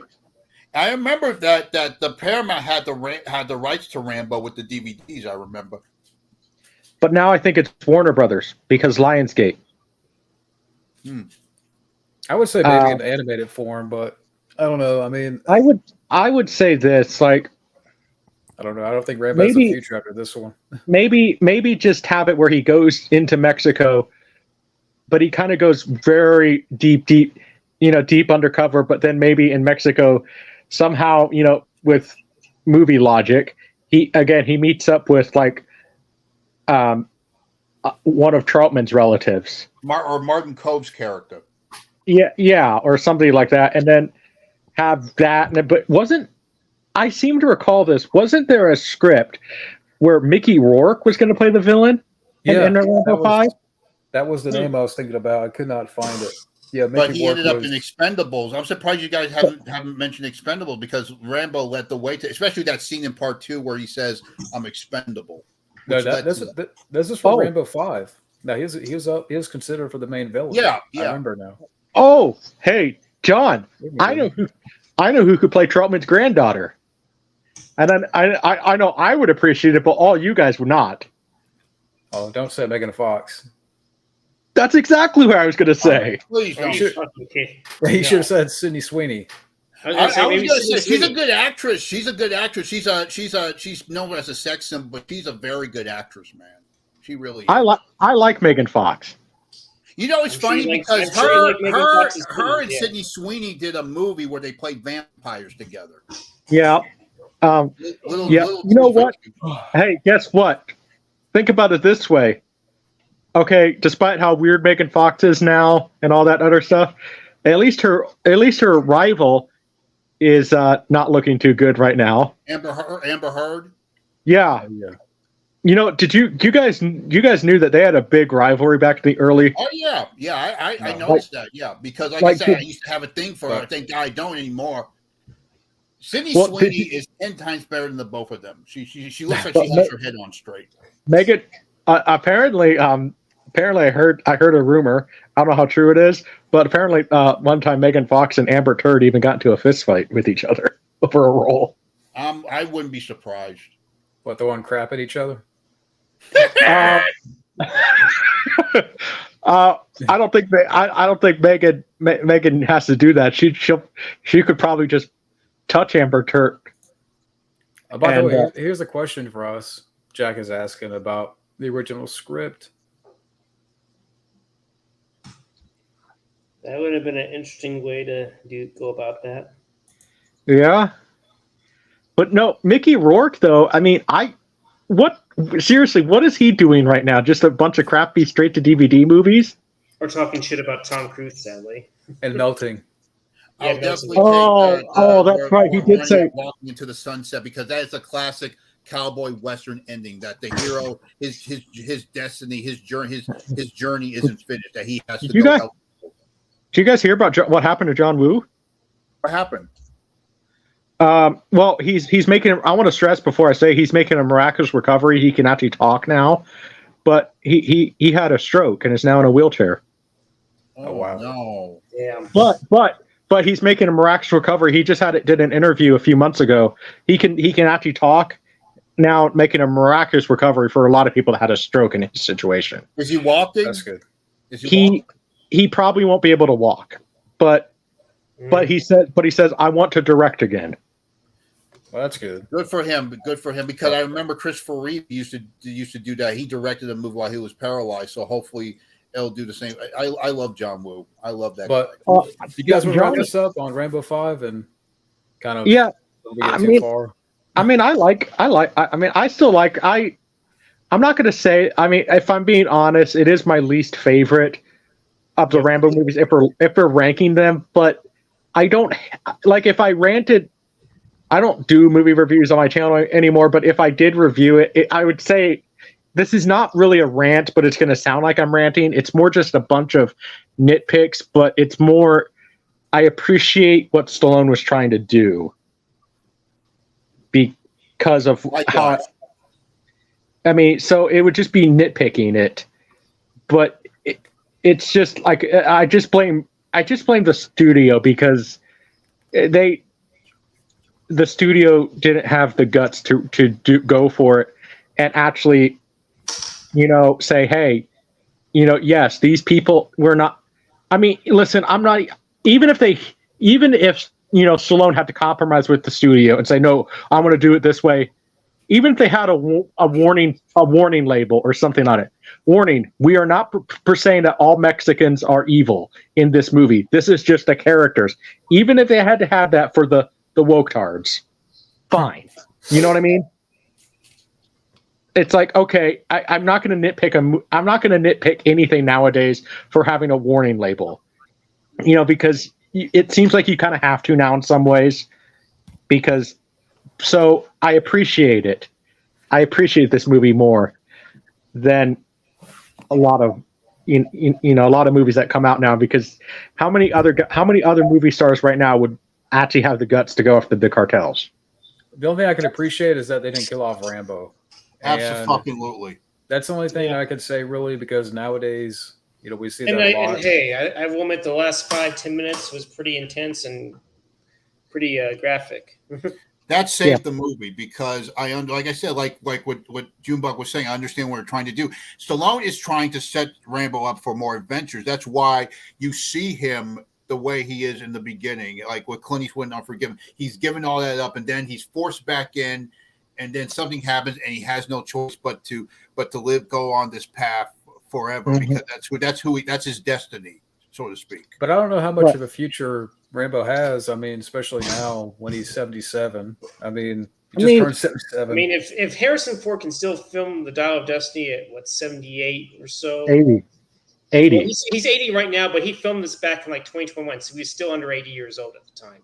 If Stallone is in this good a shape, I have no doubt that he can still do a sixth one, but that would probably be his final one if he were to do it. I still think that what they should do, like I said, is maybe, I know if they have to continue the Rambo franchise, maybe, I know it's old hat and everything, but do sort of maybe he finds a relative of Troutman, and he kind of takes him under his wing, basically. You know what I mean? And then they kind of do. Keep Sylvester Stallone as long as he can for Rambo, but always have this character, and make it better than Creed. And don't make him overshadow just because he's a psychic. Don't have him overshadow Rambo like that fucking bitch, like a Phoebe Waller Fleabag in Dial of Destiny with Indiana Jones. Don't do that shit. That fucking bitch. She fucked up James Bond, then she fucked up Indiana Jones. I can't fucking stand it. And now what? Guess what? She's gonna fuck up. What? Tomb Raider. Yeah, Tomb Raider. Oh God. She's writing a channel by the name of Melanie Mack. She's a huge Tomb Raider fan, and she's already not happy with that. I don't know if anyone's seen her. It's called Melanie. Her name's Melanie Mack Go Boom or something like that. She is writing the new Tomb Raider movie that's apparently a sequel to the Alicia Vikander one. Oh, really? And I thought she was only doing the video game, not the movie. I thought she was You doing know what? This is why I'm so happy with this fucking writer. Neil Hopefully, Punk, I with this didn't hate fucking it. acting was- strike, they need Yeah. to take a breather I was because gonna this do is a one live too stream on fucking that if you wanna hard. join I'm us. sorry. I've just decided that I'm not going to see it. And John, if you want to tell me spoilers and privately about Dial of Destiny, I don't care. Okay. I mean, I already know, so you're okay. I'm gonna probably go to bed after this. But in wrapping, I'll just say we didn't need Rambo 5. That's just me though. I mean, I guess I get it because and you know, I've called you on the what is need in a film, but Rambo 4 did end it perfectly. But like again, it's one of those things I more just appreciate it because, and I keep stressing that just because like Stallone, I mean, Sicario doesn't really go there with the cartels. I mean, and I mean, honestly, where Rambo should go next is Florida. I kind of see why you're saying that because Florida is definitely fucked up. I understand where you're going with that. Well, Yeah, you can take care of people on basketballs. well, that's not where I was going. And Rambo can get some action on the side too, some bikini girls. That's not where I was going, but where I was going with this is where I was going. Florida is there's a certain park there that's a pretty big park that every time there's a human sex trafficking operation, at least one person works at that park. Okay, I see what you're saying. And so what you do is you have maybe Rambo goes to Wally World. and then he has to go from the long road to the holiday road. Yeah. Right. And so or something like that, or Wonderland, or what's the park in Beverly Hills Cop 3? Wonder World. Okay, so he goes to maybe Rambo goes to Wonder World and stops the human sex trafficking in that park. And actually, maybe. I would actually love to see Sylvester Stallone actually do that because if that's if it does actually happen, let's just say hypothetical world, Sylvester Stallone would probably be getting blacklisted in Hollywood. But at that point, I think Stallone is 77 years old. Would he even care? You know what I mean? Didn't he say "fuck this woke shit"? Maybe. Yes. But I'm just. I'm sorry. Go ahead. I'm sorry. No, I'm probably gonna wrap it up here, though. I mean, because I'm ready to get up here. Hey Ty, that was a good idea. Maybe that's what Stallone should tackle. He even said it in Tulsa King when he was bashing those pronouns. Did you see that scene? He's talking shit about those pronouns. That was a fun scene. That's the only good thing that Sly is going for him right now. But I don't think there's going to be a future. Well, even his daughters. You know, so at least we know Sylvester Stallone has raised his daughters right. You know, as understanding, let's just say, as they can be, even they don't agree with this woke stuff. Good for them. He raised them well. Yeah. You know what? I have to bring up Arnold because I just saw his Netflix series. His Netflix Food Bar. It's not that bad. And of course, I saw his documentary, and Sly is mentioned in that. And of course, Sly is going to have his own documentary on Netflix as well. And I have to mention this. Speaking of Arnold, I just heard, and this movie is my baby. I heard that they might do a Commando 2. I mentioned that earlier in the stream. That's a rumor. I as far as Fubar, I did like it. I just hate. Yes, I'm saying it. I hate that actress, that Fortune Feimster girl. You mean the girl from Top Gun Maverick? No, not her. One. The fat lesbian girl. Oh yeah.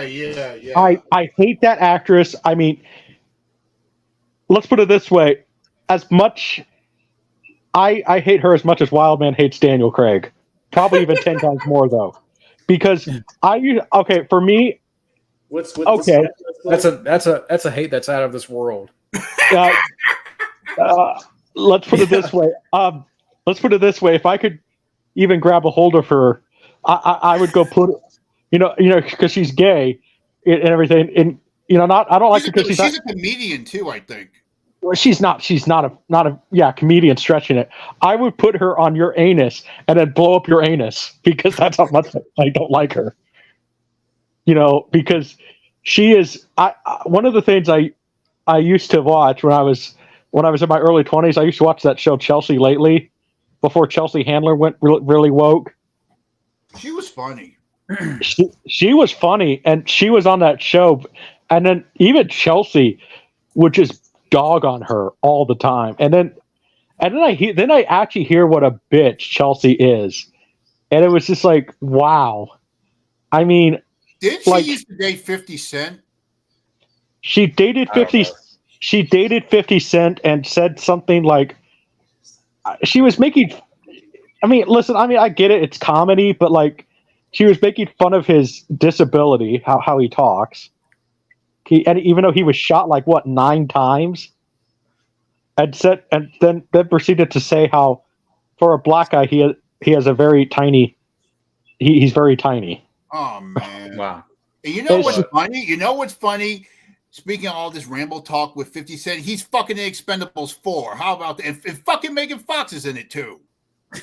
Yeah, but hey, at least, hey, you know what? I mean, like I said, keep in mind, like, Megan Fox, was like one of those first girls I had posters of in my bedroom. So, Megan Fox will always have a special place in my heart. I think that's a good end point, Megan Fox. Yeah, but yeah, so we went on for a good while here, and I hate that Matt had to leave earlier, but yeah, this is fun. Yeah. I'm sorry, Scotty. Did you have something to say? We didn't hear from you. I'm sorry. Well, what can I say about the future of Rambo? Well, like I said, if Stallone will at least put his ego aside, come up with a good script, hire if he's not going to direct it, hire a capable director, not someone that's only did 1 or 2 films at most, someone that has some good experience in action. Hell, if Peter McDonough was capable, maybe he can do it, but he's probably too old by now. Well, what's Russell Mulcahy doing? Who knows if him and Stallone will ever collaborate again? So, I mean, it'd be interesting to see. But I was going to say John Woo could be a good director, but since he's having those health issues, I don't know if he can. I don't know if he'll ever have that high caliber. Mel Gibson. Yeah, maybe, why not? Crazy. Why not? Because Mel Gibson, he's not afraid to go down, just like he's like Stallone. He's not afraid to go. He praised the Sound of Freedom. He did the Passion of the Christ. I can see him do it. Why not? Yeah, get him. Well, especially with Mel Gibson's new project he's doing. Yeah, but also too, it's funny you mentioned that because the guy that directed Rambo 5 did get the Gringos, so there's your little. And of course, him and Sly were in Expendables 3. Yeah, but anyways, yeah, I mean. Yeah, I don't care for Rambo 5, but that's just me. But we could end it there. Well, hopefully we gave you a new perspective on Rambo 5 a little bit. Yeah. I will give the film the last 10 minutes, and they didn't kill off Rambo. And I did like the scene where he intimidated Gabrielle's fake friend with that knife. That was badass. He scared the shit. Oh man, that was intense, man. You could tell. Apparently, a lot of people went silent when he did that, when he stuck the knife in there. That was a good scene too, I will admit. So there is some moments, but I don't know. But well, I just hope I can give at least people a new perspective on Rambo 5. I think a lot of it was because the studios got cold feet about releasing a movie about the cartels because that's a very touchy subject. I heard that. So here's another reason to give Rambo 5 some respect, because another installment to a franchise came out the same year. It was shitty. Of course, Terminator: Dark Fate. You mean Dark Fart? Dark Fart, right? Or Dark Woke is what they call it now. But I like Dark Fart. That was also filmed in Mexico, I heard. Oh, by the way, did you hear about this? Apparently, James Cameron, even though he produced it, he was so scared of seeing Linda Hamilton again that he refused to be on set with her. Wow. But By the way, anyways, speaking of Linda Hamilton, did you hear she's going to be in the final season of Stranger Things? Yeah, I heard Yeah. about that. Yeah. She is going to kick. She is going to kick Vecna's ass, man. but She's gonna go Sarah let's wrap it Connor up. on them. I'm gonna end it here, guys. If that's okay. Yeah. I don't want to keep like going on and on here. Okay. I mean, I think we've been on for a good while. Oh, Yeah, all do right. not do 50 We hours, can 10 minutes. we can go to the back room just like in Family Video. I mean, I'm probably going to go straight to bed after this. Well, then the three of us can talk, right? Yeah, I guess, but I think so. Yeah. As long as Wildman stays in this time. yeah, John, before you end the stream, if you want, I was thinking about doing a stream about Dial of Destiny, maybe even Indiana Jones films overview. You know, I mean, I've seen most of the movie, but I haven't decided if I want to review it because I don't know if it's just worth talking about. I mean, Matt, he took the words right out of my mouth with that movie. Well, here's the thing. John, you can end it now. So see you guys later. But my lasting words, thank you to everybody for watching and for sticking around. And Matt, we're going to get you back in for something. Thank you for Junebug, Scotty, and Wildman for jumping in. thanks for having me on. And remember, they drew First Blood, not us. That's right. All right, Your guys. worst nightmare. All right. She